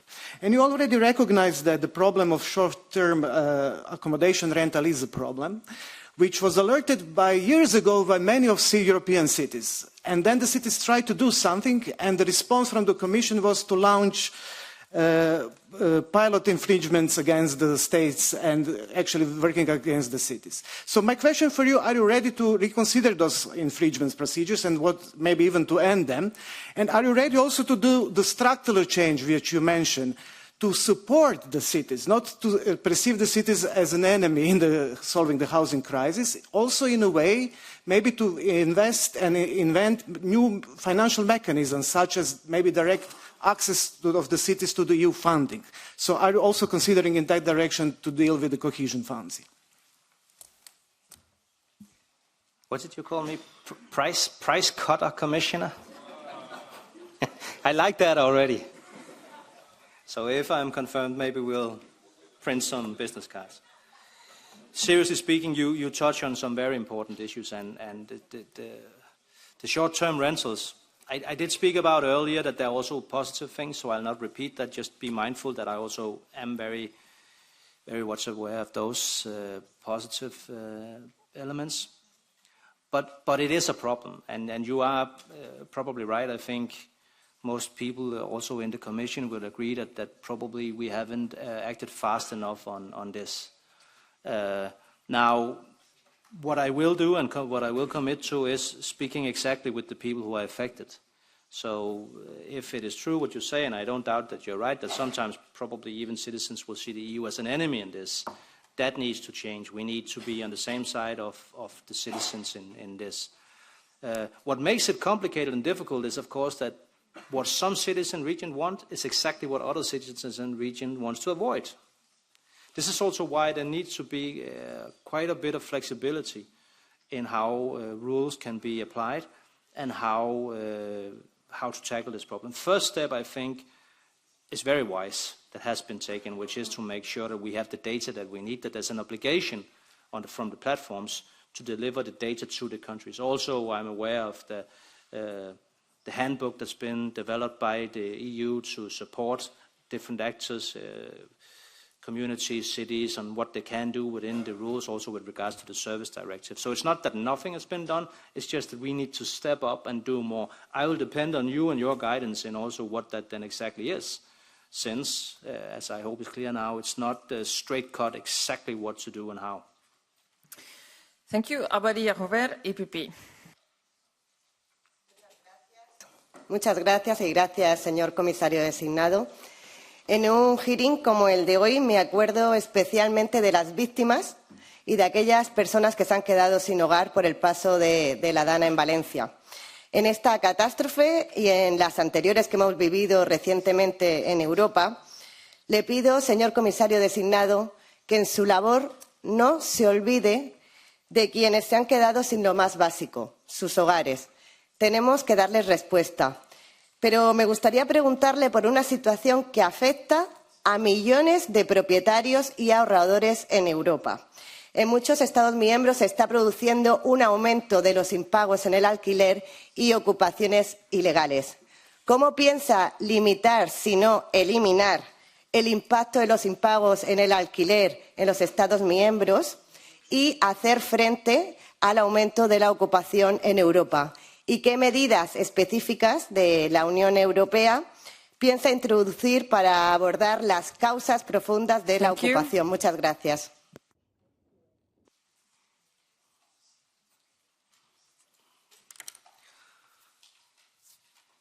Thank you very much for bringing that up. So occupation of homes, on one hand, obviously this is a breach of the right of the people who then owns the building, and there are all legal remedies to do something about this. But on the other hand, it's also very clear that sometimes it's very unfortunate situation where it's people that don't have a home, and where the alternative is maybe being put on the street and become homeless.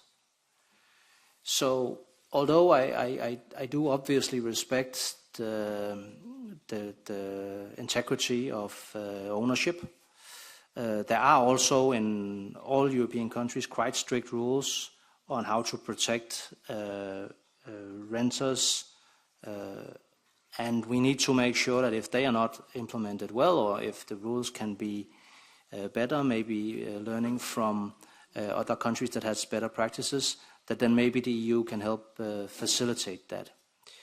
What I do keep coming back to, though, is if we look at what we can actually do from a European level, it is providing the funding that we have been speaking about, making a housing construction strategy that will hopefully make sure that we have more and thereby also cheaper houses. It's also about providing technical assistance and sharing knowledge, sharing best practices. So, for instance, in some countries, we also have rules that regulate whether or not, or how much, by the way, rent can increase to protect the renters. I hope I understood your question correctly. This is at least my answers. Monsieur de Left. Merci, Monsieur le candidat désigné. Vous avez souligné à plusieurs reprises que l'électricité en Europe coûte beaucoup plus cher qu'aux États-Unis ou en Chine. Vous indiquiez à juste titre que le prix de l'électricité plonge des millions d'Européens dans la précarité énergétique. Un ménage européen sur 10 peine à se chauffer, ce qui est inacceptable.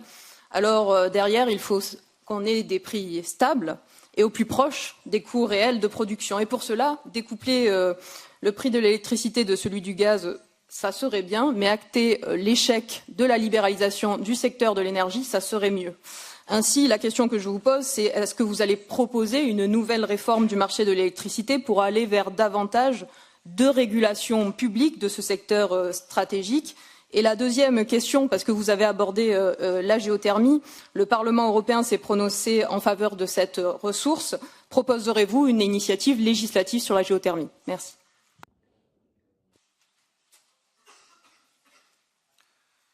On the electricity market, I think actually the electricity market design does provide us with the tools that we need. So today, the prices of electricity follows the prices of gas.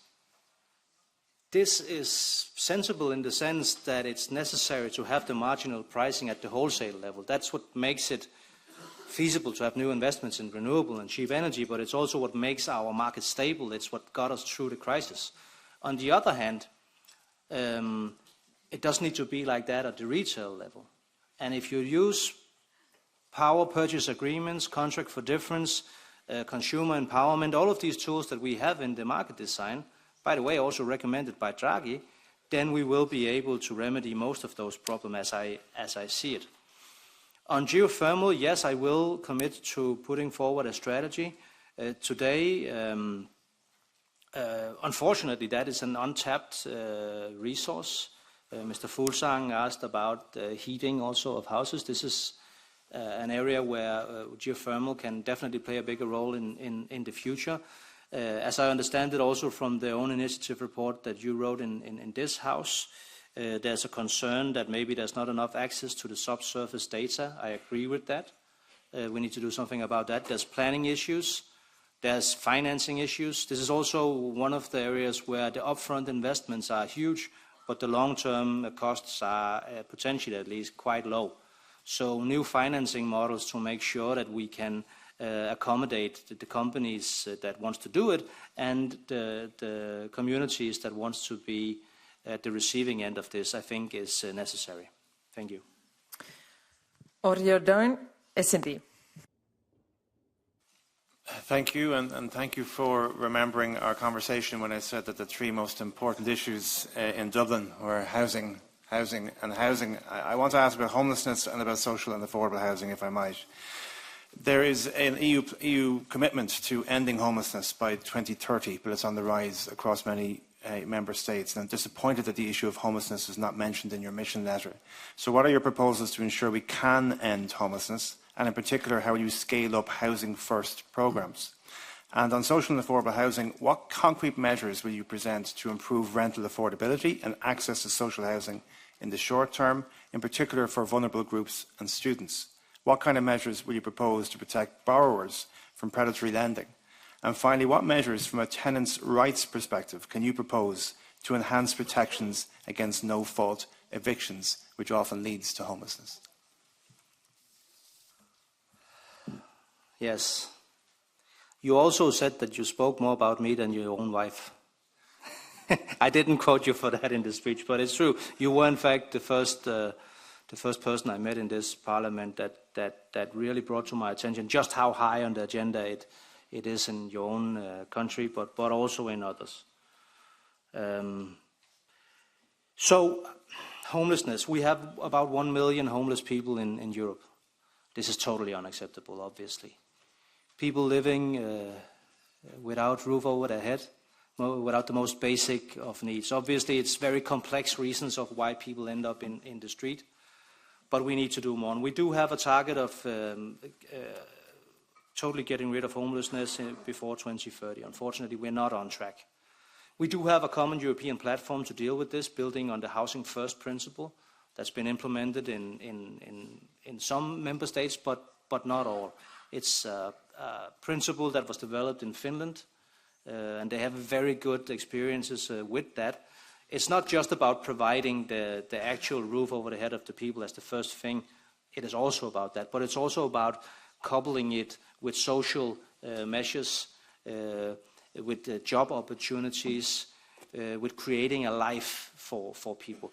Many will probably argue, well, at face value, this is not necessarily a European competence. I will say, well, actually, it's a European fundamental right, the social pillar, to have an affordable home. So I would say it is. I do acknowledge then that many of the solutions will probably be national, but why not also exploit the fact that we have a common understanding and a common will and determination to do something about this on the European level, share best practices, also provide funding when and where necessary for social housing. Thank you. Doshi from the Patriots. Jørgensen, au nom des Patriotes de cette commission emploi, je vous interpelle pour comprendre.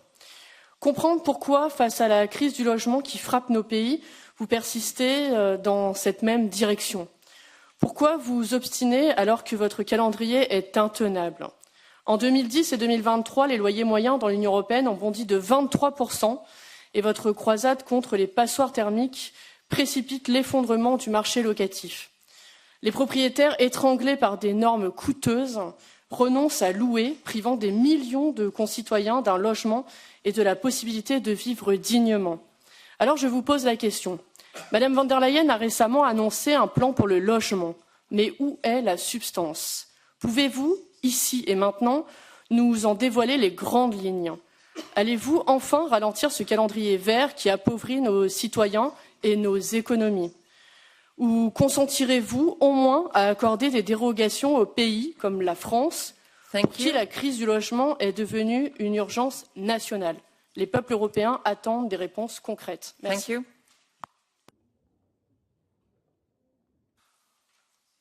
Yeah, so thank you for that question. Maybe it's actually a good time for me to recapitulate and summarize all of the different things that we've talked about in housing, because you asked me, and I understand why you ask, what does it concretely mean? So there's plans and what does it mean? Well, I would say that it's about values, investments, rules, and knowledge. Values, all Europeans have the right to affordable housing. This is something we should all stand for in this house. Rules, well, the construction of new housing, and there will be a strategy for more construction, also needs for us to implement better rules for standards, things that are today given too much red tape for new construction. Investments, well, I've already mentioned a few times the pan-European investment platform, the need for more investments, also energy efficiency, the more than 100 billion already been applied, the 14 billion in the cohesion fund, the state aid rules that we need to change. So we are definitely ready to do concrete things also on that. And the last part, the knowledge. I really do think that knowledge sharing, technical assistance, both directly aimed at the citizens in order to empower them, for instance, as energy consumers, but also for cities municipalities, this will work. Many countries have good examples of what can actually be done to make it lucrative for investors to invest in social housing. Why not use those examples, combine them with some of our investment efforts, so there's money behind the words, so to speak, and make that into reality also. Thank you. Thank you. Krutilek, ECR. Chair, Commissioner Designate, let's come back to nuclear. As you are aware, for ECR Group and for me personally, nuclear energy plays a vital role in achieving the climate neutrality. However, nuclear must not only be seen as important, as you said, but also must be treated equally as all other energy sources.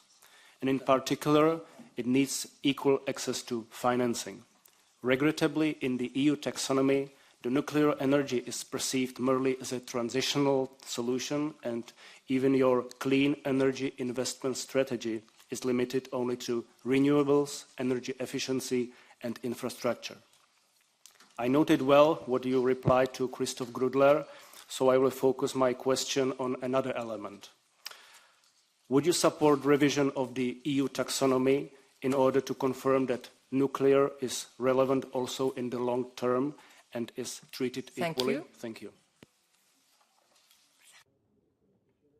Thank you, Mr. Kuchelik. Thank you for that question. I do support the principle of technology neutrality with regards to decarbonizing our economy. This does not change that I don't see it as the role of the European Union, and I think probably most people would agree with me, to fund, for instance, the building of a new nuclear power plant. The EU does fund nuclear activity, but that is primarily research and training, and I think that is a sensible way of doing it. Having said that, I do acknowledge that since we are cognizant that nuclear is a part of the energy mix and will continue to be so, then it needs to be also fully integrated in the energy mix. Then it needs to be also a part of our investment plan. So the clean investment plan that I will be putting forward will also deal with nuclear. And I will also today commit to making an illustrative nuclear program, so-called PINK report. You will know what it means. It's basically assessing the needs for the investments in the sector. And I will also commit to engaging in a structural dialogue with the industry on these issues. I hope that answers your questions. Please, Renew. Lige nu der får fossile brændsler temperaturerne til at stige, samtidig med at Putins krigsmaskine buldrer derudad, finansieret af EU. 75 milliarder danske kroner har vi sendt afsted til Gazprom alene i 2024. Og jo, jeg ved, kommissionen har lagt en plan for udfasning af russisk gas, men i 2027. Og Dan Jørgensen, det bliver så din opgave, og helst nu. Vi skal have fuld fart på, når vi skal erstatte fortidens fossile brændsler med grøn energi. Elektrificering bliver helt afgørende for at nå målene. Vi skal bruge store mængder grøn strøm til gode priser, både til borgerne, til alle de grønne elbiler, til boligerne og ikke mindst til den industri, der er i gang med at elektrificere produktionen. Så vi skal altså accelerere elektrificeringen, både for at frigøre os fra Ruslands kulsorte energi og samtidig for at nå vores klimamål. Så konkret, hvilke specifikke tiltag kan vi forvente, og hvornår? Vil du være med til at forpligte EU til at sætte et elektrificeringsmål for 2030? Tak for det. Jeg vil også svare så på dansk. Jamen, et rigtig godt spørgsmål. Det er klart, hvis vi kunne blive fri af russisk gas i morgen, så gjorde vi selvfølgelig det. Det skal gå stærkere, end det gør nu. Det er rigtigt, at 27 er den målsætning, der sidder lige nu. Jeg har en klar ambition om at levere hurtigere. Og inden for de første 100 dage vil jeg også præsentere en plan for, hvordan det kommer til at ske. Det er også rigtigt, at elektrificering er en vigtig del af det. Men det er selvfølgelig også en vigtigere del af den lidt længere transition, som Europa skal igennem. Hvis ikke vi får elektrificeret vores samfund fundamentalt, så har vi ikke nogen chancer for at nå de mål, vi gerne vil nå. I 2040 skal vi gerne mere eller mindre have en 100% carbonfri elektricitetssektor. Lige nu, hvis man ser på end users, altså på selve forbruget af energi, jamen så er det 22-23%, der er elektricitet. Og det er stagneret i de sidste 10 år. Det er selvfølgelig ikke godt nok. Det skal mindst fordobles, og det skal ske ganske hurtigt. De forskellige barrierer, der er, skal vi jo adressere. Det er den fysiske infrastruktur, altså vores grids, transmissionsnettene. Det er enorme investeringer, over 500 milliarder euro frem mod 2030, som skal investeres i grids. Det er interconnectors mellem de forskellige lande. Det er digitalisering. Det er bedre mulighed for lagring, altså enten batterier eller lagring i brint. Alle de her ting, som bliver en del af det arbejde, vi kommer til at skulle lave i årene, der kommer. Tak. Conif, EPP.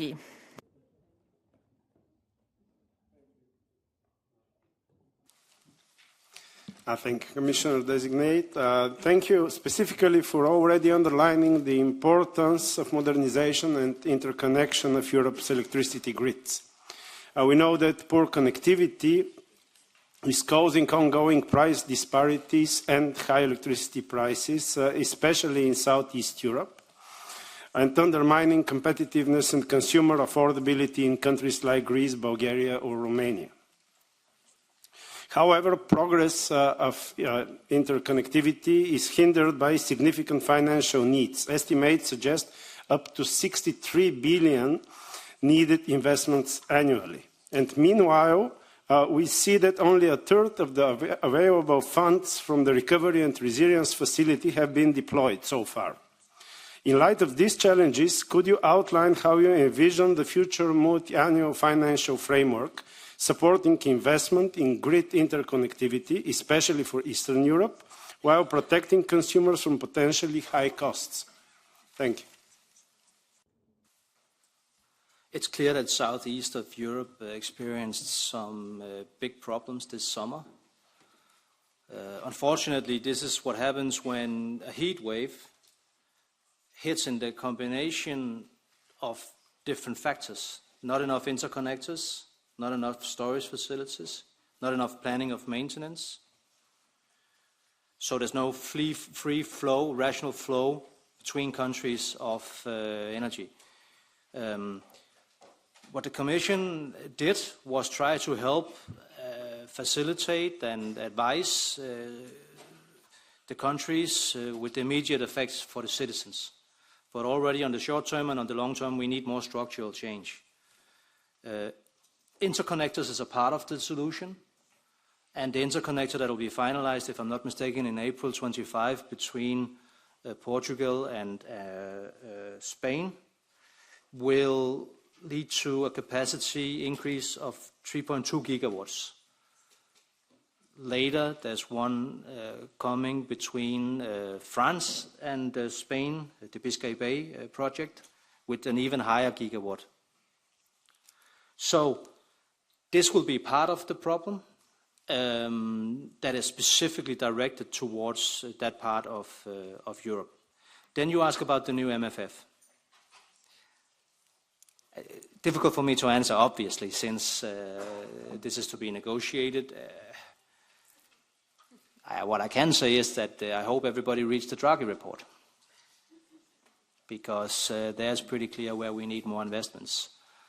And I think probably also my personal view, EU funding is very well spent when we spend it where it also has a European purpose. And exactly the flow of energy across borders and making sure that the energy union that we have that is not functioning well now will function better in the future will be, I think, paramount. Thank you. Gaia, S&D. Thank you, President. Dear Commissioner-designate, dear Dan, welcome back to the European Parliament. You already mentioned earlier parts of the necessary framework for the ramp-up of hydrogen, so I will focus on one of the important tools for this ramp up, the hydrogen bank.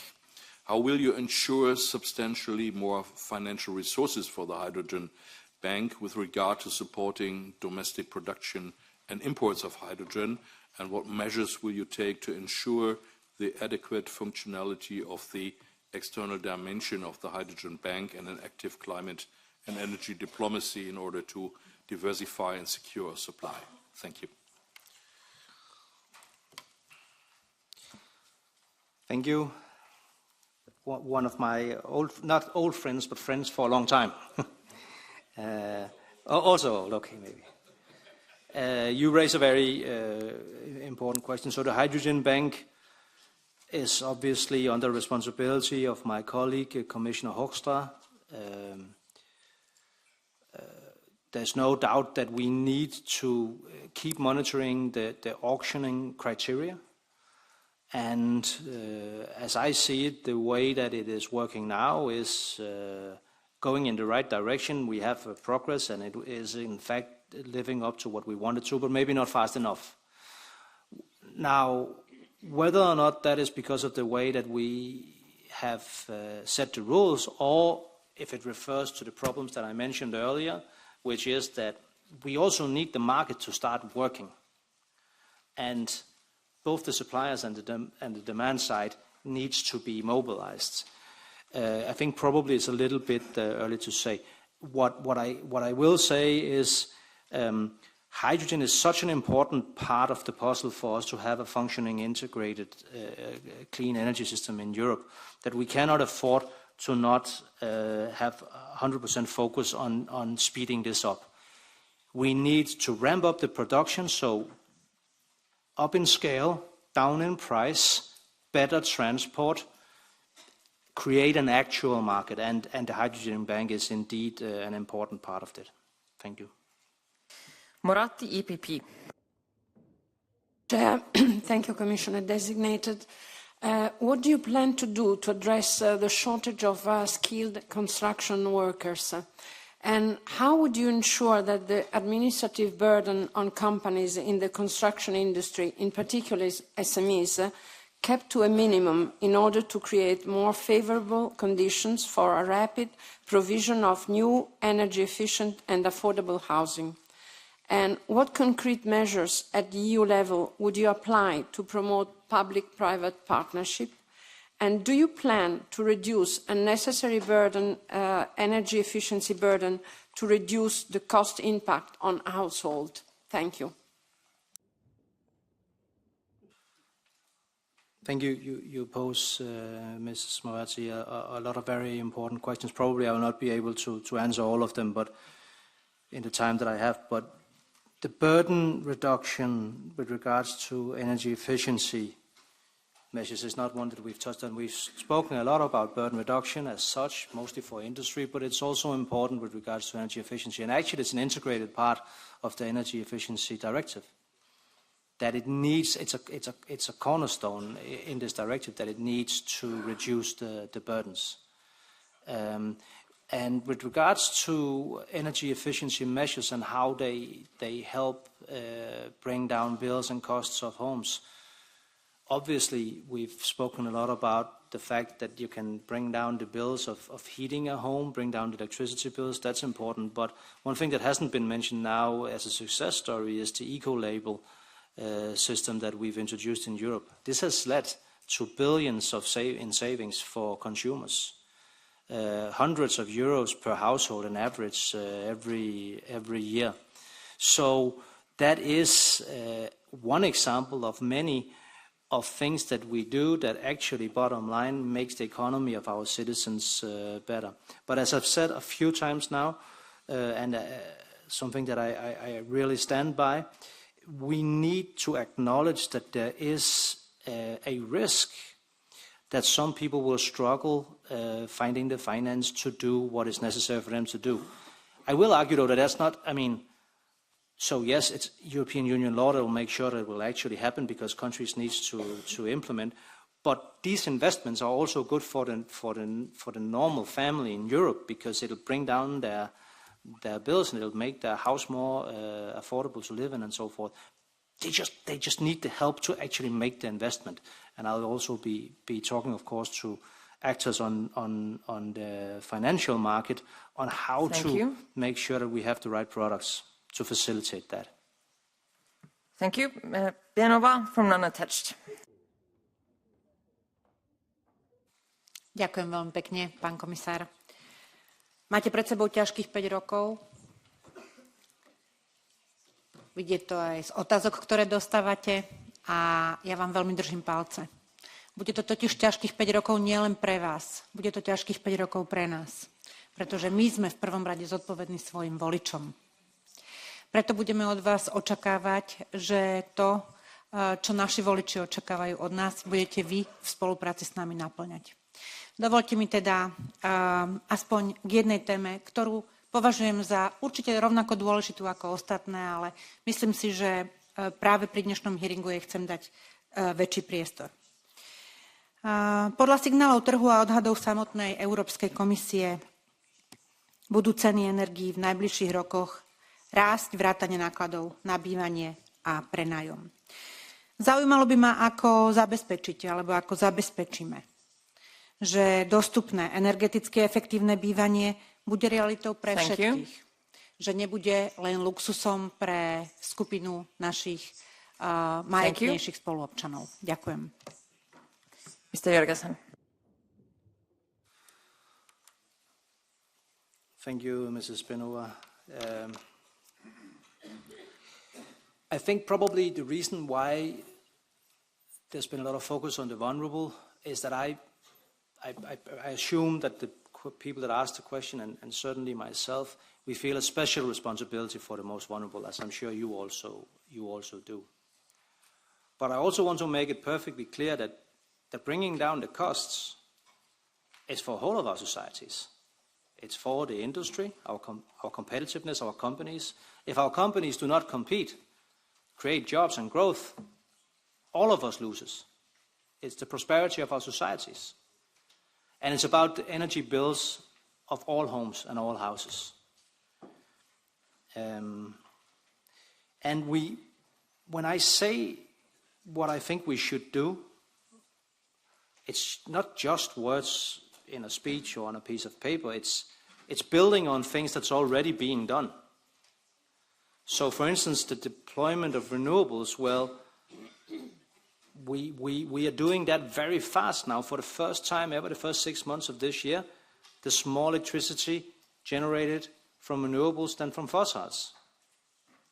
And this saves people money. From 21 to 23, European citizens saved more than 100 billion euros because of renewables. This is direct savings for European citizens because of renewables. So, this is why this is not only something we do to fight climate change, it's certainly also something we do to fight climate change. But it's also something we do because it's the most rational thing to do if we want competitive societies with social justice, with equality, and where people with average pays and average salaries can live an affordable life in an affordable home. Knotek, Patriots. Thank you, Chair, and welcome, Mr. Jørgensen. Here I am. One of your entrusted tasks is bring down the energy prices. And recently reviewed electricity market design promotes the contracts for difference. That's fine. However, only for non-fossil sources. And let's be clear, EU is phasing out fossil fuels, but it must be controlled and a just process. And few EU regions still need to operate just for a couple of next years their coal and lignite plants and mines, because it's absolutely crucial for their successful energy and economic transition. They need and deserve a stable environment for the next few years. Therefore, Commissioner-designate, could you commit to amend without delay the electricity market design and corresponding state aid guidelines to enable contracts for difference also for some fossil-based electricity sources, of course, under, let's say, very specific and time-limited conditions? Thank you. Thank you, Mr. Knotek. I'm not sure I would agree that that would be a good idea. But I will say something different, which is that you mentioned regions in Europe that are dependent on coal and lignite. And I want to thank you for mentioning those regions, because in our speeches, when we talk about all the advantages of a transition towards a more clean energy system, we sometimes probably forget the people that will be potentially hurt by this transition, because there are regions for whom it will be difficult. And I think we need to be very, very clear in also providing answers for those people. How can we do it? Well, the European Union are helping via the Coal Regions Transition Initiative and the Just Transition Fund with funding. I think around 69 plans, quite detailed plans of what can be done to help reskill, to help create jobs, to help make sure that the people affected directly by this transition will also in the future be prosperous. It's also worth mentioning that there's also jobs in the green transition, and reschooling and training and reskilling, upskilling is a real thing. It's not just words on paper. It's something that can be done. We will have probably around 1 million jobs in solar in 2050, 500,000 jobs in wind in 2030.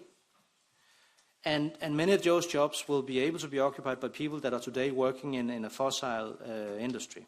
It's important that we make sure that the jobs that we create are also for the same people that actually lose their jobs. So it's not enough to just say we will create more jobs than we will lose. If it's not for the same people, then of course they will feel that we are letting them down. Thank you. Gonçalves, S&D. Dear Chair, dear Commissioner Designate, thank you. I will speak in Portuguese. Hoje, o mundo tem os olhos na eleição histórica dos Estados Unidos. Mas, caro Comissário Designado, precisamos de construir já a autonomia estratégica da nossa Europa. Nos próximos 5 anos, o seu trabalho enquanto Comissário será fundamental para baixar os preços da energia, cumprir metas climáticas e promover a resiliência energética da União Europeia. Provavelmente um dos mais fundamentais para pessoas e para empresas. E só o conseguiremos alcançar com produção de energia limpa e barata, com soluções inovadoras de armazenamento e com infraestruturas eficientes. Precisamos de criar uma União Europeia energética que garanta economias de escala e desbloqueie investimento. Assim, pergunto-lhe, com que medidas se compromete para criar as interligações energéticas em falta e reforçar as infraestruturas energéticas? E uma vez que a habitação é uma das grandes prioridades para ajudar tantos jovens europeus, numa altura em que o inverno está à porta, quero perguntar-lhe sobre as prioridades para melhorar a eficiência energética que hoje afetam mais de 40 milhões de europeus que vivem em pobreza energética. Muito obrigado.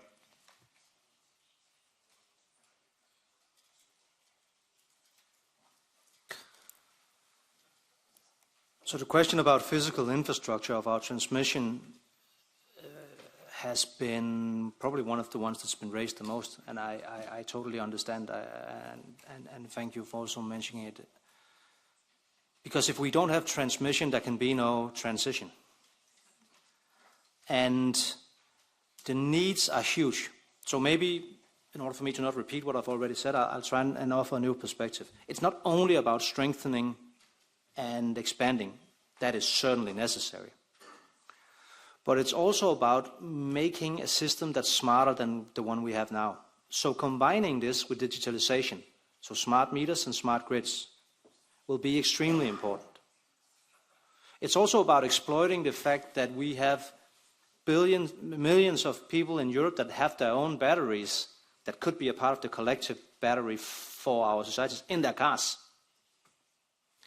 And if you combine that again then with the consumer empowerment and the right to choose when to use your energy so that it's cheaper, I gave you the example from Sweden where some people experienced a 42% lower bill than the alternative.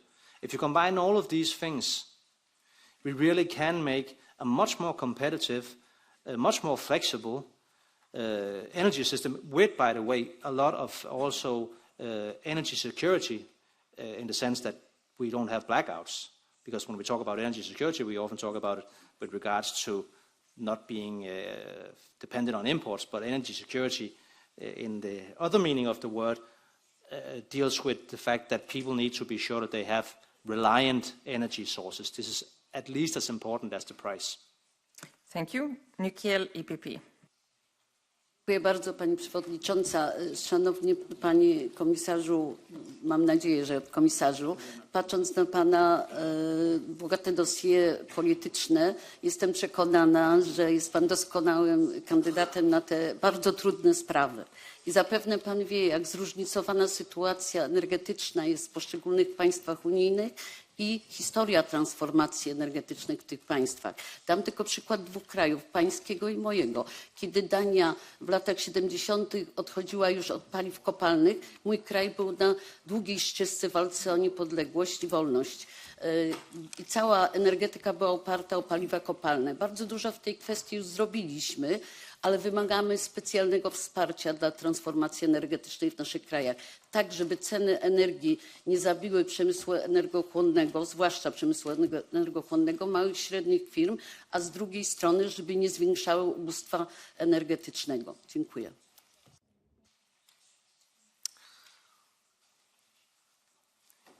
Thank you so much. In my not many years, but in my years as Minister for Energy from Denmark, in the council I would always sit next to my Polish colleagues. So for that reason alone, I know a little bit about the Polish energy system, because we would often discuss, and I know I've also studied a little bit more in detail because it's so interesting, the transition that you're going through. You're probably one of the countries in Europe with the biggest challenge. It's a challenge for all, but the way you are moving away, at the speed you're moving away from coal to alternatives is quite impressive. So this raises issues, of course, of just transition as the one that we've talked about earlier, but it also raises questions of which technology then to deploy and how to do it.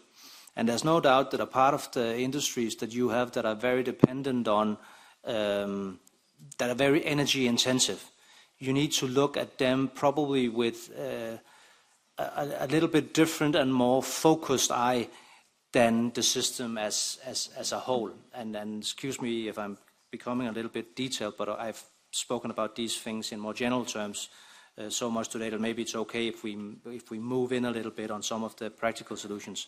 One solution is that instead of having only a collective net, you can also have direct lines from production of energy to the consumer of energy. I don't know if this would be a good idea in Poland, but I can definitely say, probably you're nodding, probably it is. Definitely in my own country, you would normally say never move away from the collective transmission net with energy producers, but now because of the electrolyzer factories and the huge need that they know, probably we need to allow for also direct lines. Also, tariffs with price signals that are rational in the sense that we can then create incentives to place the production closer to where we actually need, to where the actual consumption is also something that I think we should be better at implementing. Thank you. Scuderi, Greens EFA. Mr. Jørgensen, we are in a deep housing crisis while more than 10% of the population is in energy poverty and a lot more are still struggling to pay their bills. Therefore, it's crucial to intervene on building efficiency and integrated renewable energies. On this, the EU must prioritize investing to support the most vulnerable and all those households that cannot afford the investments. So we have two specific questions. First, will you prioritize the implementation of energy efficiency and building legislation to support vulnerable and energy-poor citizens to access affordable, good quality and sustainable housing, and will you finance that? Second, would you consider setting up an EU renovation loan to assist in providing the capital funding needed to achieve a net zero building stock by 2050?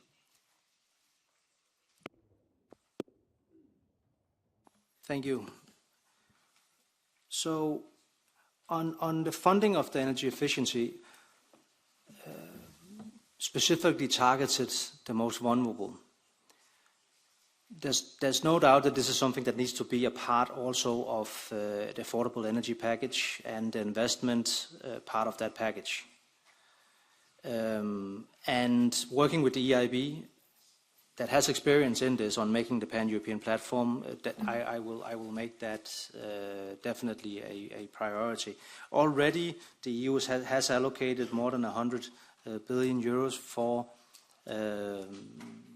renovation, so investments in basically energy efficiency in buildings and homes. This is a lot of money, but it's clear that if we look at the combined need, it is far from solving the problem. Also, this is broadly speaking, so this is not fundamentally only directed towards the most vulnerable, but it's also, of course, directed to the most vulnerable.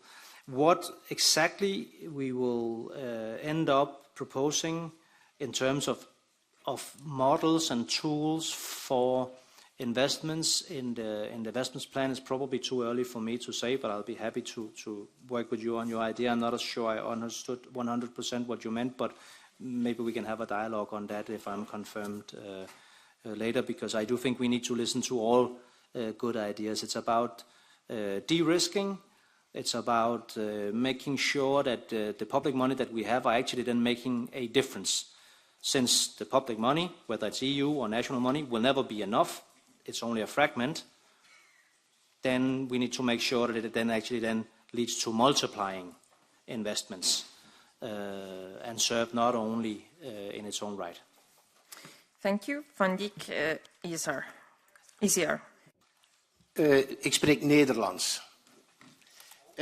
Meneer de commissaris, ik ben het samen met u eens dat de energieonafhankelijkheid moet vergroot worden, dat de energieprijzen moeten dalen en dat de klimaatdoelstellingen eveneens moeten gehaald worden. Nu, u hebt collega Grutler een vriendelijk man genoemd. U kent mij nog niet, maar ik ben dat ook. Meneer de commissaris, wanneer ik op dit moment kijk naar mijn app, Electricity Map, dan stel ik vast, ja, de vertaling komt altijd een beetje later, hè. Dan stel ik vast dat er heel veel regio's in Europa momenteel geen wind hebben, geen zon hebben en zie ik elektriciteit stromen van nucleair producerende landen naar andere. Nu, het is hier al uitvoerig aangehaald, maar ik wil ook een vraag stellen. Hoe wilt u mee er zorg voor dragen dat bestaande installaties overeind blijven? Want bijvoorbeeld in Amerika sluit men kerncentrales op basis van technische aspecten en in Europa vaak op politieke. En hoe kunnen we dat stoppen?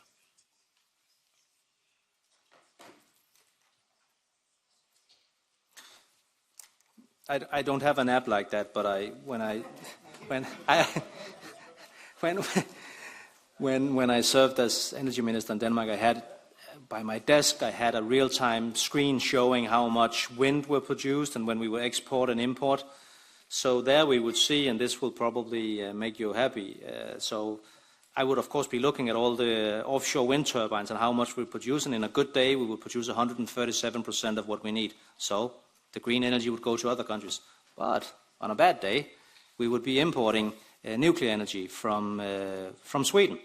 So it shows you basically that all countries, more or less, in Europe, or I can say all, need to be a part of a well-functioning European system, integrated energy system. And I will say, so this started as a coal and steel union. This started as a union basically about energy, right? So it's a bit of a paradox that the one of the parts of our internal market that is not functioning really, at least not as well as we wanted to, is the energy part.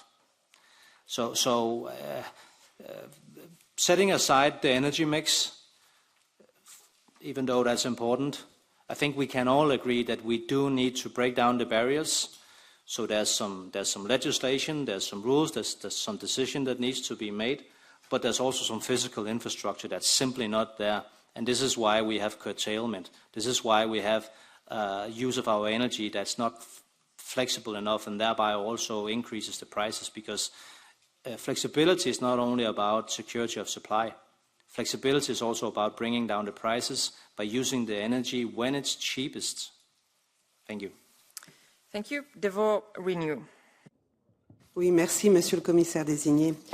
Pour que les initiatives en matière de logement puissent bénéficier à tous, il est indispensable de tenir compte de l'accessibilité financière, mais aussi de l'accessibilité physique pour des personnes aux besoins spécifiques.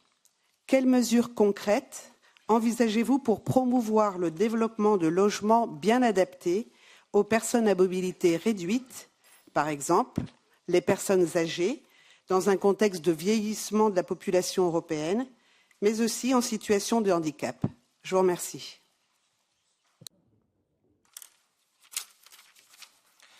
Thank you so much for mentioning that.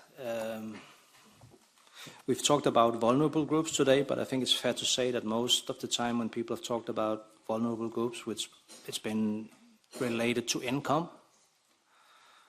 But there's also other groups that are vulnerable for different reasons, and one of them is, for instance, people living with handicap that need different physical structures for access, for instance. Not only access, also livability in a home. We have rules, a place, we have fundamental rights in Europe that needs to be implemented in all member states, but I would personally think that we need to do more to share best practices on this, make sure that we also monitor that the rights of these individuals are taken seriously. And I think that when we as a union have a specific eye for the most vulnerable parts of our populations, we need to also be quite deliberate in the way that we then define this and make sure that everybody understands that this is actually also different groups. You can't just talk about vulnerable parts of our population. There are different groups. So an elderly part of our population might have other needs than, for instance, some people living with handicaps. And I do think that needs to be an integrated part of our work in these issues, and I can certainly commit to it being also something that I will take serious in the dialogue that I will be taking with the whole of the ecosystem of stakeholders in the housing sector. I'll also be meeting with the organizations representing these different groups that you alluded to. Thank you. Thank you. Kenneth de Left. Thank you, Chairman. I will speak in Dutch.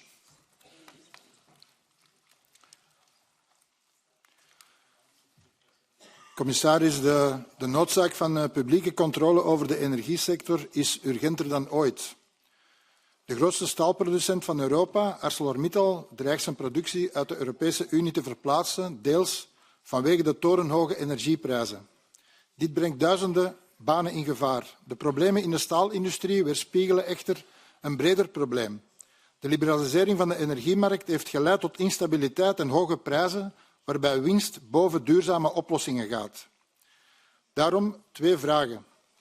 Gezien het falen van de vrije markt om een stabiele en betaalbare energievoorziening voor onze industrie te garanderen, welke specifieke maatregelen is u van plan te nemen om de energieprijzen in Europa te beheersen en ervoor te zorgen dat de industriële sector concurrerend blijft? En ten tweede, overweegt u het ontwikkelen van publieke energiebedrijven om overvloedige, maar vooral betaalbare en groene energie te leveren ter ondersteuning van de industriële transitie? Dank u.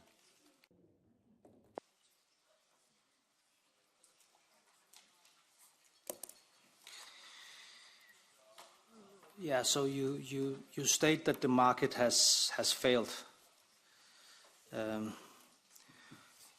On one side, I agree with you. On the other, I don't. Or maybe this is just linguistics. I don't know. But it's clear that when we have a market where the supply and demand does not always lead to the prices that should reflect, then there's a market failure.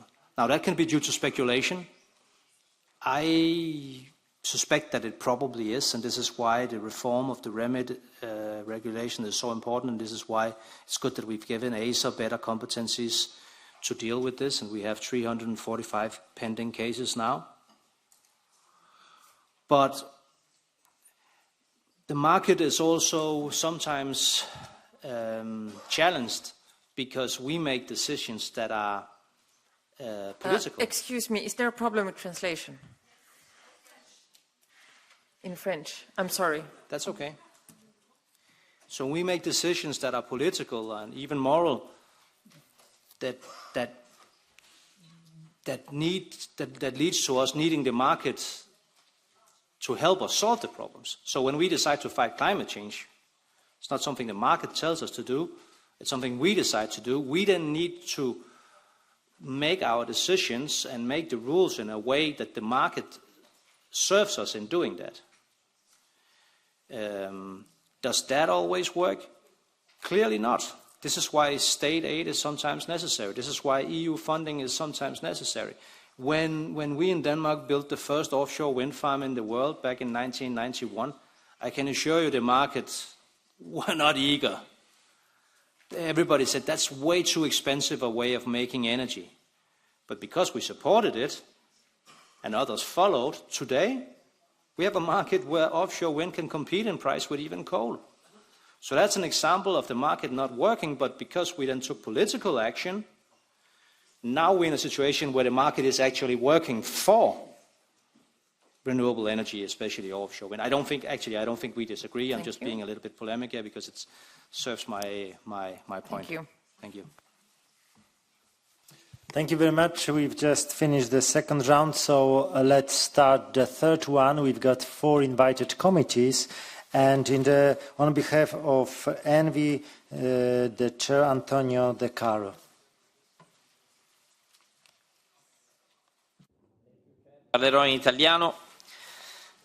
Nella risposta alla domanda scritta della Commissione ENVI, lei afferma che l'accelerazione delle procedure di autorizzazione è una condizione preliminare per conseguire i nostri obiettivi in materia di energie rinnovabili e per gli sforzi di decarbonizzazione. Potrebbe illustrare in che modo garantirà che nell'attuazione della direttiva sulle energie rinnovabili l'accelerazione delle procedure di autorizzazioni per le stesse energie rispetti standard elevati di protezione ambientale e come sarà adeguatamente affrontata la mancanza di capacità amministrativa identificata nell'ultima relazione sullo stato dell'energia dell'Unione come ostacolo alla rapidità delle autorizzazioni?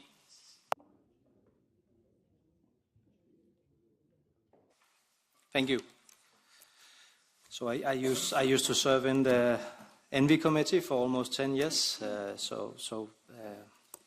a special fondness for that committee, obviously.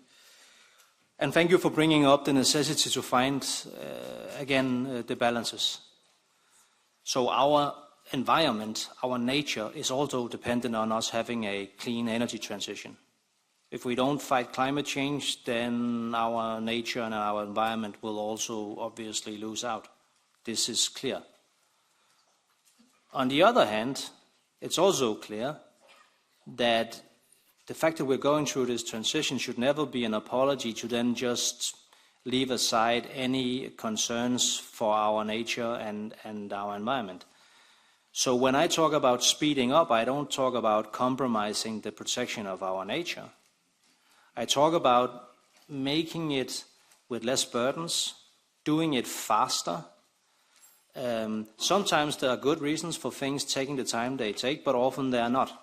And we know this because we've seen progress many places where we've changed the rules and where we've changed the procedures. So even just the fact that some countries have a one-stop shop for making offshore wind. I mean, so instead of calling 17 different authorities and getting 17 different permits, 17 different forms to fill out, that's probably even low. You call one authority, and this is your point of entry, and they will help you. The authorities will be your help and your guide instead of people that will try and block something. This is the way we need to look at it. We've on a European level done a lot to change the rules. I will, if I'm appointed commissioner, revise the legislative framework to see if there's more we can do.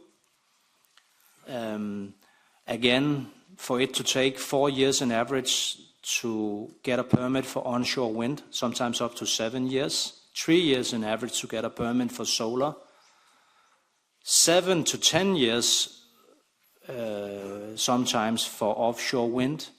This is unacceptable and we can do better. But as I think the point of your question was, you want this also, but you want us to not do it on the back of environmental protection, and I agree with you. We need to respect that and we need to work for that. Thank you. On behalf of REGI Committee, Vice Chair Lubika Karvashova. Yes, thank you. I read Denmark has the most affordable housing in Europe, so good credentials for the job. Listening to you, doubling the cohesion policy at the moment is the only existing EU source of funding for the European affordable housing plan, the only existing source. As I would bet, pan-European investment scheme and also state aid rules will take some time to be up and running, and that's not good news, to be honest. Cohesion policy have had a limited role on housing, both because of the eligible rules, but also narrow definition of housing investments. So 2 questions over to you. First, in the current uncertain regulatory context, how do you want to guarantee doubling the cohesion policy when EU funds have already been allocated by member states on different but relevant or equally relevant priorities? And secondly, how would you ensure that investing in affordable housing will not undermine the long-term goal of the cohesion policy, which is tackling regional disparities and achieve competitiveness for our regions? Thank you. Yeah, so I will be working with Executive Vice President Fito on these issues, obviously. Hopefully we will be able to move fast. So hopefully you will see the effects also with regards to the cohesion fund, also in the short term. Having said that, you also asked some very relevant questions about the functioning of the cohesion fund and the criteria. And there a midterm is coming up, midterm review is coming up next year that I will obviously also contribute to.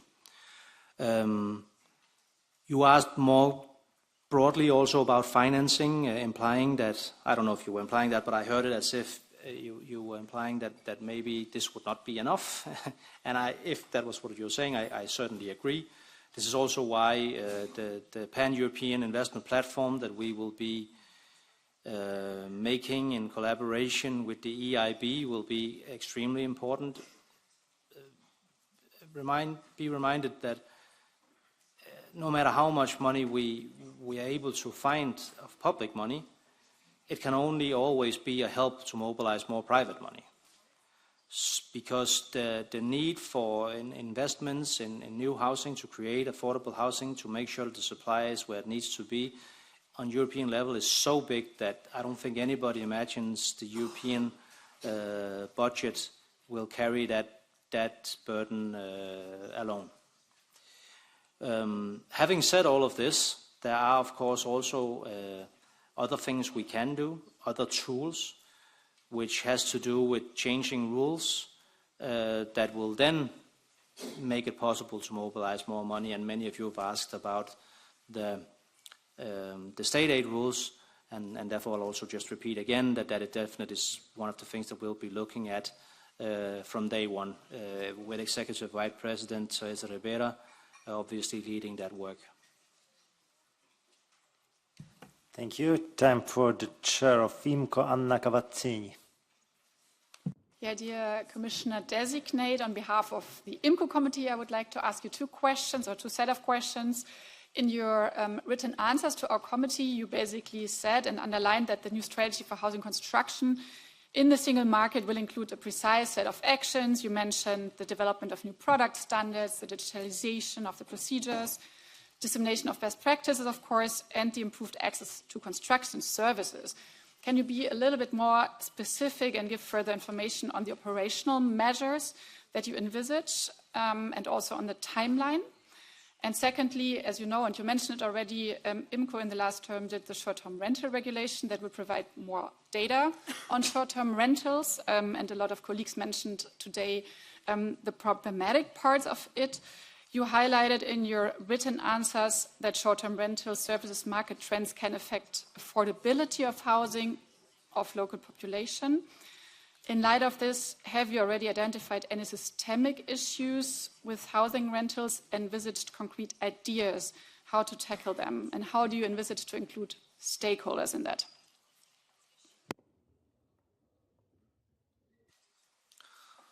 This is the short-term rentals is one of the most complex issues that we will deal with, because we have regions, sometimes even regions pretty close to each other. I would probably even say sometimes different parts of regions having different opinions on this.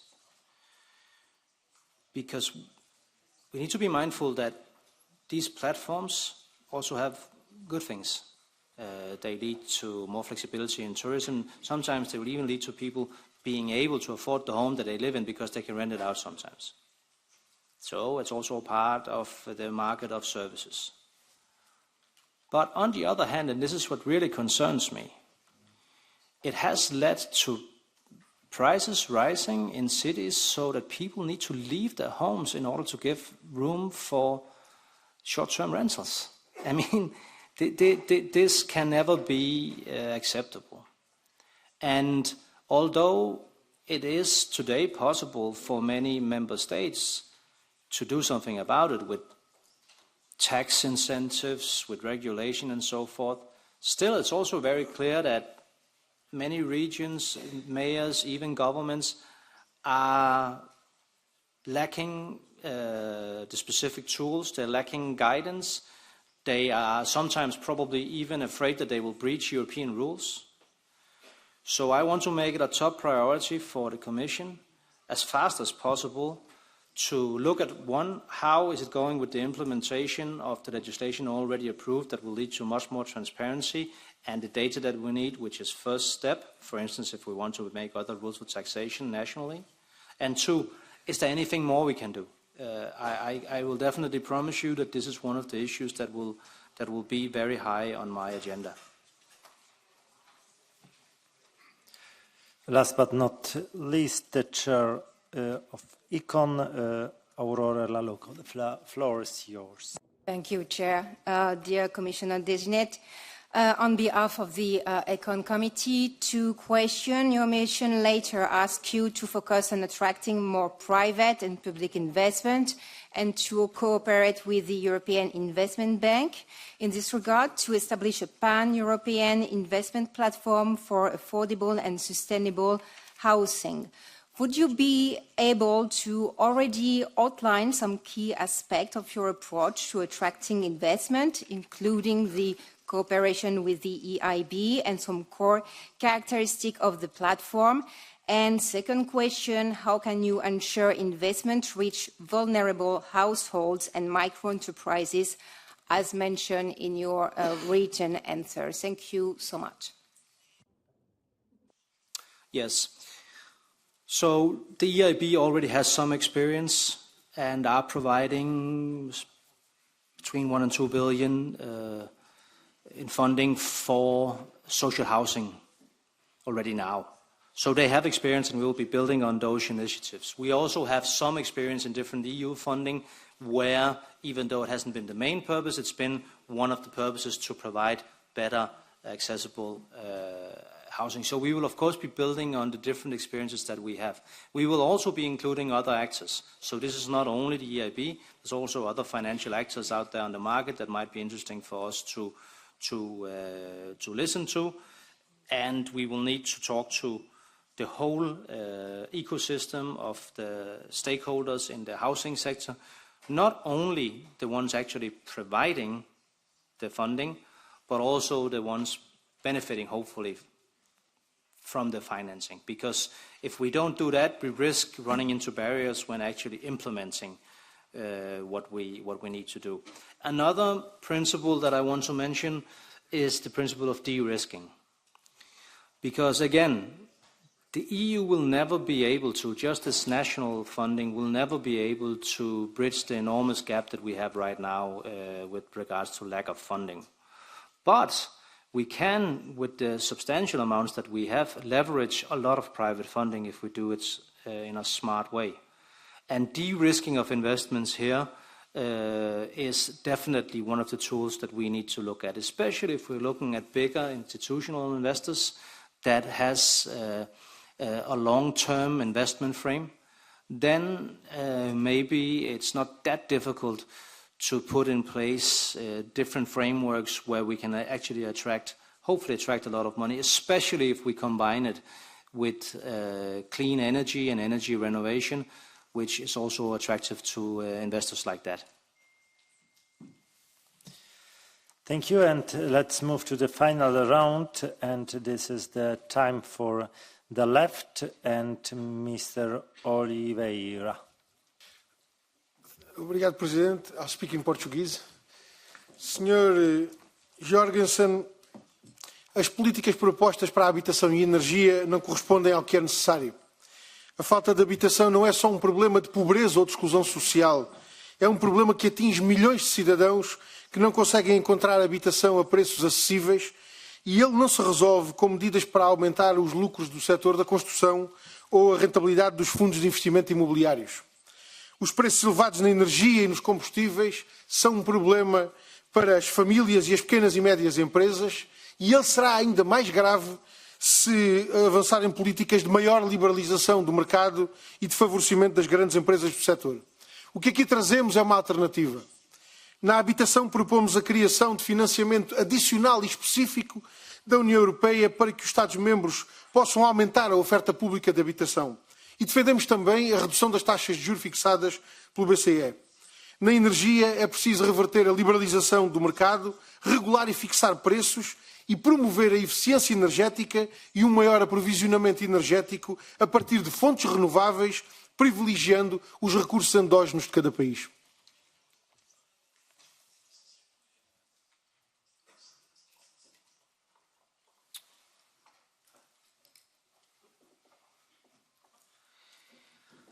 Yes, well, I definitely do agree with you that the market is not functioning right now, so I guess you could say that there is a market failure. You didn't mention this directly in your question as far as I could hear, but it's also clear that we need to look into whether or not speculation is a part of what is distorting the market right now. I suspect that it is, so I'll be looking together with Commissioner Albuquerque on this, whether or not the financial market can be regulated differently. But then it's clear that many of the things that you can do nationally to make sure that the market is well functioning and to make sure that the special political ambitions that you have are fulfilled by the market, that is exactly something that you need to do nationally. So for instance, it's possible to make legislation, if you want, to say to a new contractor, if you want to build in this part of the city, X% of what you build needs to be social housing. That is something you can do.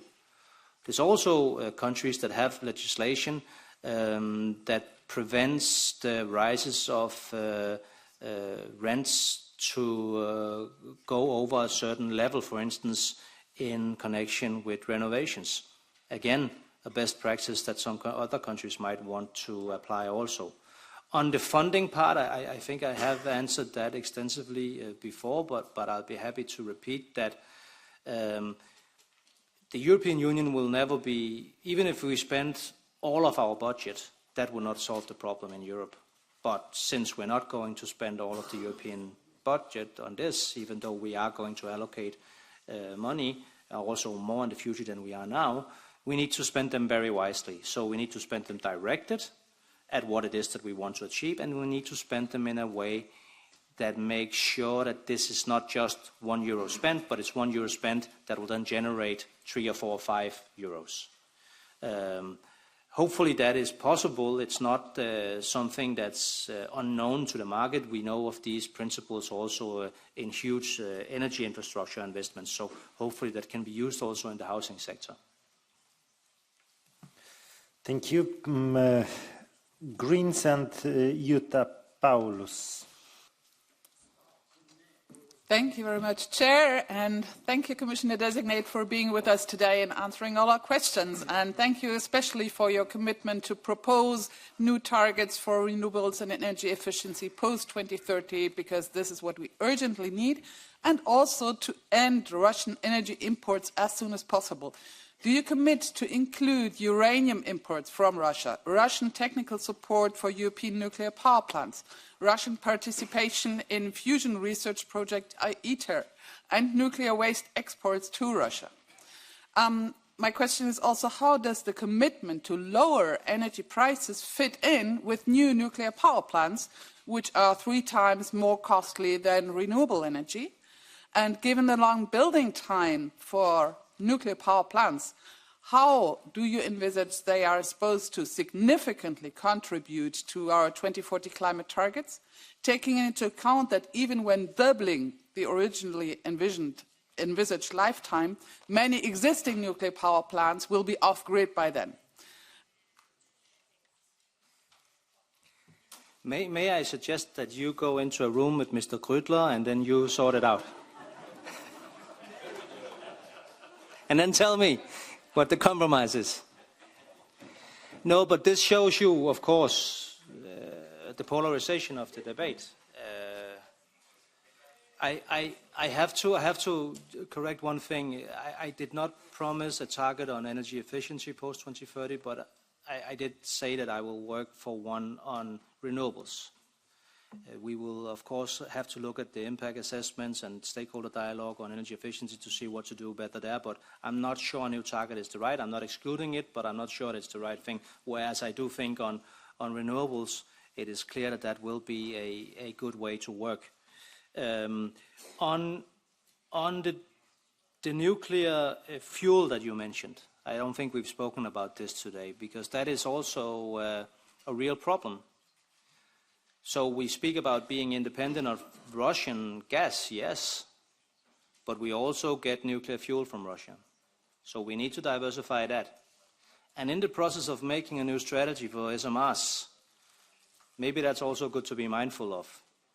Who do we make ourselves dependent of in the future? Thank you. Thank you. Renew and Anna Sturg. Yes, thank you very much, Chair, and thank you, Commission Designate over here.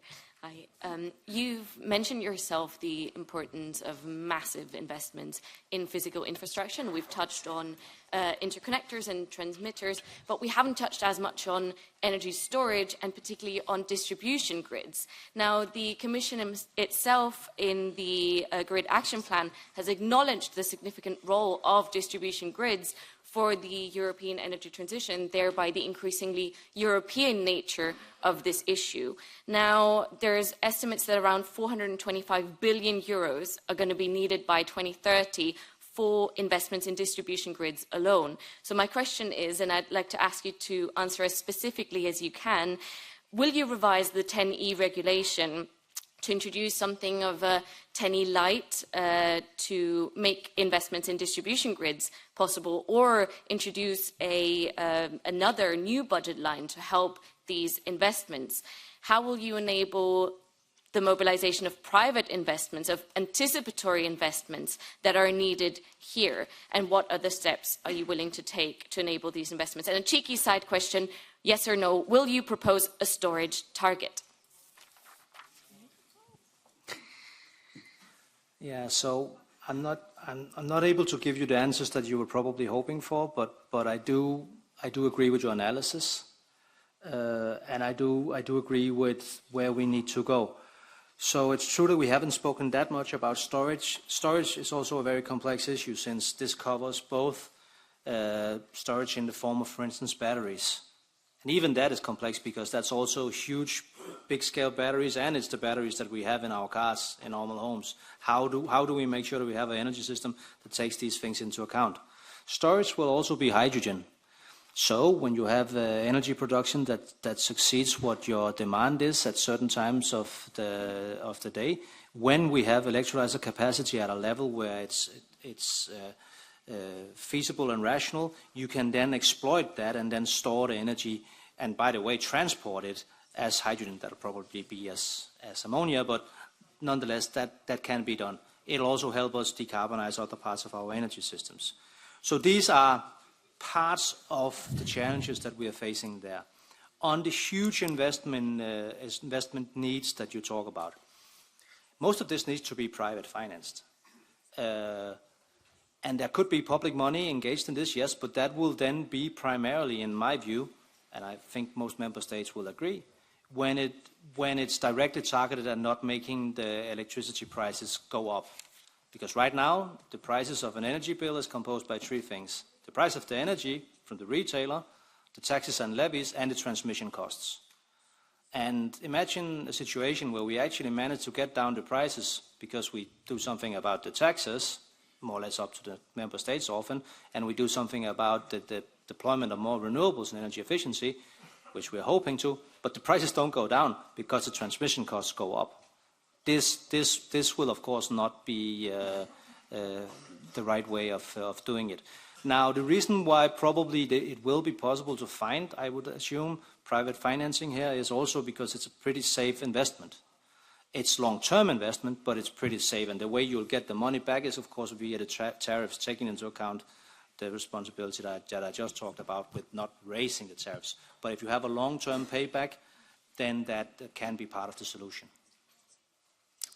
ECR and Francesco Torselli. Thank you, Chair. I will speak in Italian. Commissario, buonasera. In molti Stati membri vi è stata una forte resistenza che lei non ignorerà in seguito all'adozione della direttiva sull'efficientamento energetico degli edifici, la cui attuazione e i cui costi saranno a carico dei cittadini, compresi quelli appartenenti alle fasce più vulnerabili come giovani o anziani. La transizione ecologica non può diventare un lusso e non può essere solamente appannaggio di chi se la può permettere. In fase di approvazione di questo regolamento, a chi obiettava che non vi fossero le risorse necessarie per accompagnare questi provvedimenti veniva risposto che la questione veniva demandata al 2028 con l'entrata in vigore del nuovo bilancio pluriennale. Arrivo alle domande. 1. Cosa ha intenzione di fare? Se ha intenzione di rivedere una roadmap più precisa e di anticipare questa data? Come intende trovare il giusto equilibrio tra le nuove normative green in tema abitativo e i portafogli delle famiglie in difficoltà? E come intende qualificare il percorso verso la sostenibilità ambientale degli edifici, se promuovendo una politica di finanziamenti e di incentivi magari coerente con lo sforzo che viene richiesto ai nostri concittadini? Grazie mille. First of all, I 100% agree with you that we need to be very mindful that when we give the speeches that we give, definitely when I give the speeches that I give, when I talk about, okay, so citizens saved 100 billion euros from 21 to 23 because of renewables. That is actually true. They did. It's also true that we save billions every year because of the eco-leveling scheme. It's also true that more than 100 billion euros that we've spent supporting renovation of buildings will lead to savings. And this is true. This is, I mean, had we not done it, the prices would have been even higher, the costs would have been even higher. But for the actual people that are still getting bills that are too high, they will want more answers. So I agree with you on that. I've tried to convey some of the ways to do it today. I by no means think we have all the answers, but we do have things we can do. So one of them is decoupling the prices so that the electricity price doesn't follow the gas price in the retail level. Another one is, of course, making sure that we have the deployment of renewables and energy efficiency much faster than we do. Making sure that the way that the energy efficiency measures are implemented in countries don't hit most vulnerable groups. Actually, something that I haven't mentioned is that I'm also very mindful that the legislation actually puts an obligation on member states to identify energy poverty and to reduce it by 50%. This is a part of the legislation. So, although I acknowledge your concern and although I think that we need to take it very seriously, I do think we need to be careful not saying the legislation of the EU just provides more expensive and it's bad for the most vulnerable parts of our population, when in fact we have tried, you have tried, to make legislation that takes into concern these exact potential problems for people. Thank you. Thank you, Andras Gyurk, PFE. Thank you, Chair. Commissioner-designate, two issues briefly for further clarification, if I may. First, nuclear, once again. You've made clear that you respect the treaty and the member states' right to determine their energy mix. That's great, but it's obvious. The real question is the following. By what specific proposals do you intend to promote the principle of technology neutrality in the energy sector? Are you planning to draw up an action plan dedicated to nuclear energy? And what concrete investment support steps will you undertake regarding this energy source?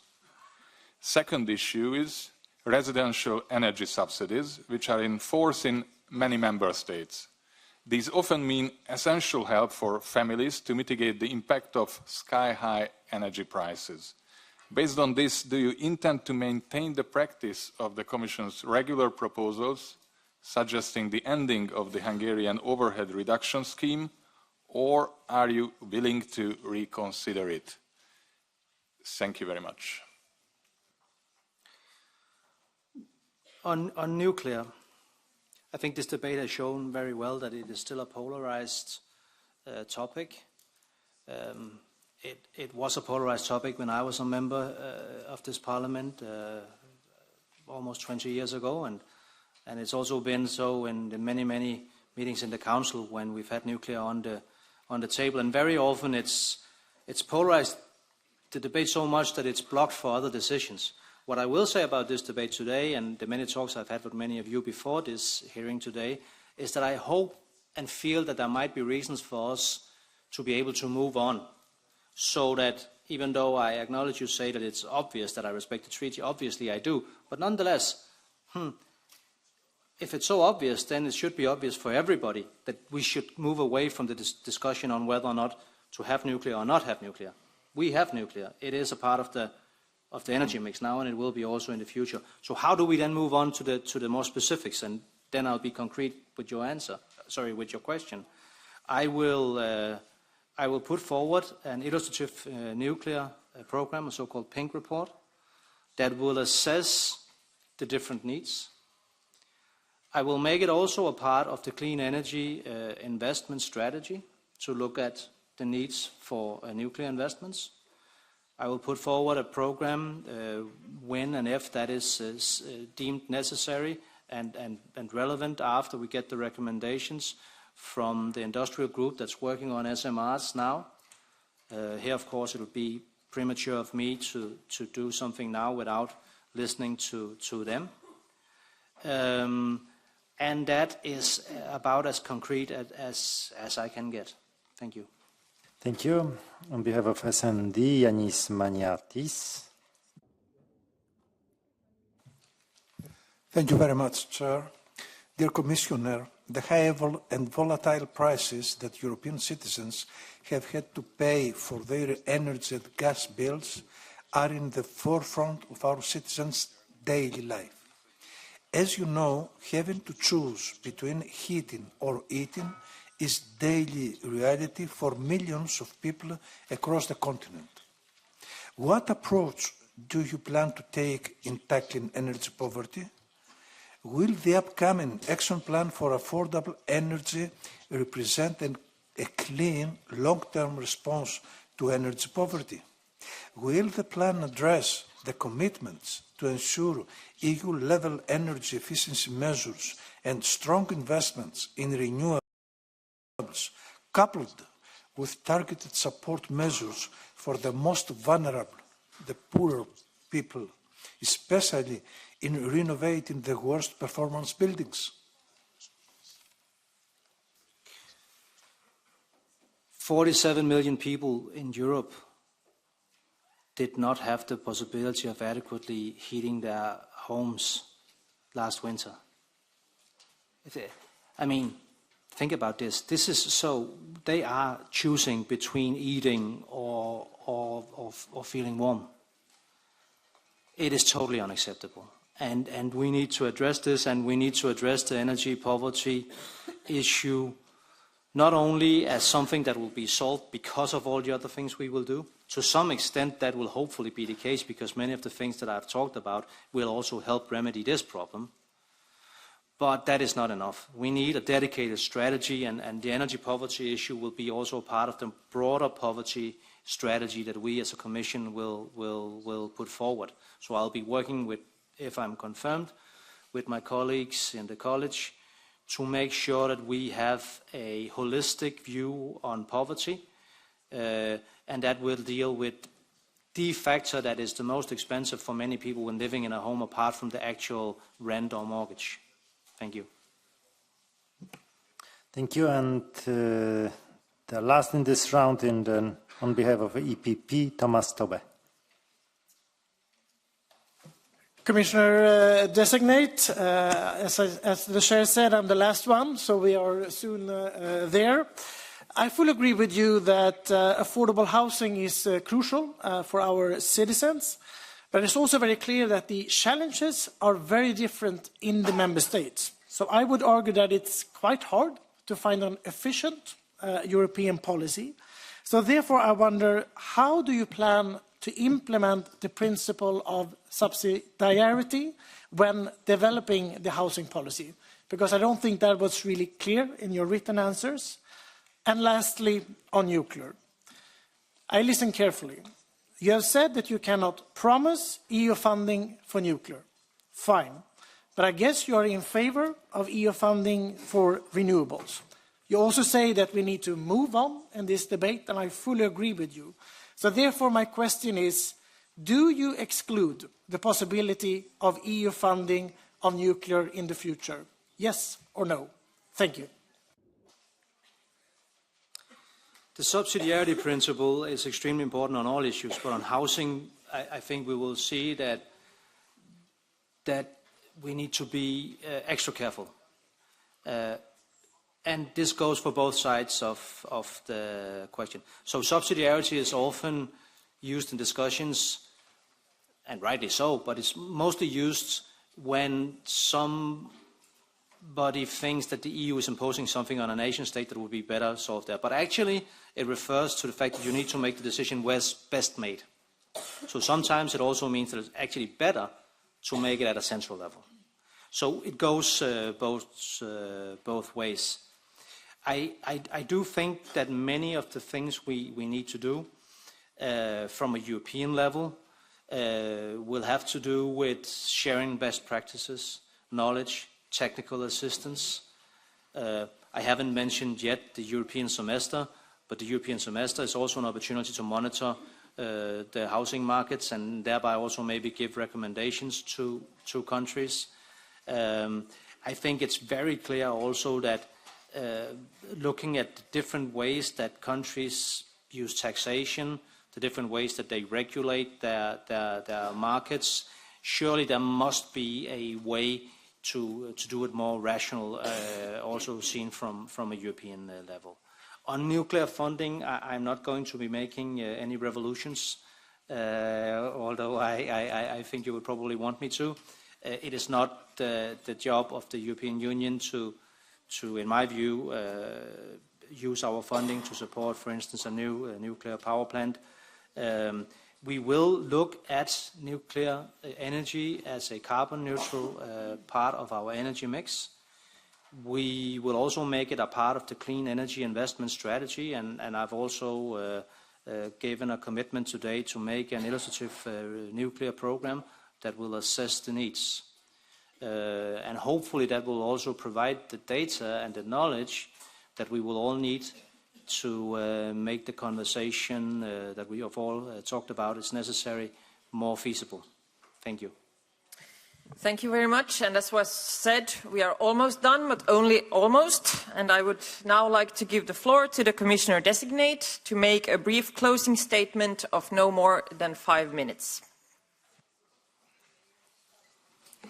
So Mr. Ehler did not believe me when I said I was looking forward to these couple of hours. I do admit I had some butterflies in my stomach. But I will say, again, honestly, thank you so much for this exchange. I feel that it has not only been me answering questions, being tested by you, certainly that has also been the case, but it's also been an opportunity for you to send signals to, if I'm then confirmed than me of what to expect for the collaboration in the years to come in the next mandate. It truly has been a pleasure to see your dedication, but also the level of knowledge. I'm not surprised, since I used to be a member of this House myself, and some of you were even my colleagues then, and I've come back often, so I know that you are indeed experts on your different fields. But I'm just very proud that maybe also people behind their screens at home have been able to watch and see that you are indeed not only representing the values of the people that have elected you, you also do it with integrity and a very, very high level of expertise. So I'm not only saying this to suck up to you. I am saying it because I mean it. So thank you so much for that. Now, can I just be a little bit more serious? So we haven't spoken that much about Ukraine. I've visited Ukraine twice during the war, met people who have lost, met people who have lost people they love, people who have lost their homes, people who have been living without the most necessary things that we consider ordinary parts of our lives, electricity, heating. And this goes on. Since March this year, Ukraine has lost electricity capacity equal to that of the collective capacity of the Baltic countries. Since March, they've lost 2/3 of their electricity capacity overall since the start of the war. EU is already doing a lot. We've contributed with more than 2 billion for help in the electricity sector and energy sector. But I think we can do more, and I think we should do more. And I will definitely commit to me, if I am approved, taking this extremely serious and having it as one of my main priorities, to stand by Ukraine, to help them through what will most likely be a very tough winter. With those words, all EU institutions are important. The Commission that I hope to serve, the Council that I have served, but only one is directly elected by the people. So therefore it's only fair that you're the ones deciding whether or not I get this job or not. I hope you'll say yes. If you do, I can promise you a very close collaboration. I will listen and I will expect you to guide me in the many difficult challenges that I will then face. Thank you. Thank you. Thank you. I would like to thank all members who took part in the hearing for your questions, as well as to Mr. Dan Jørgensen for his replies.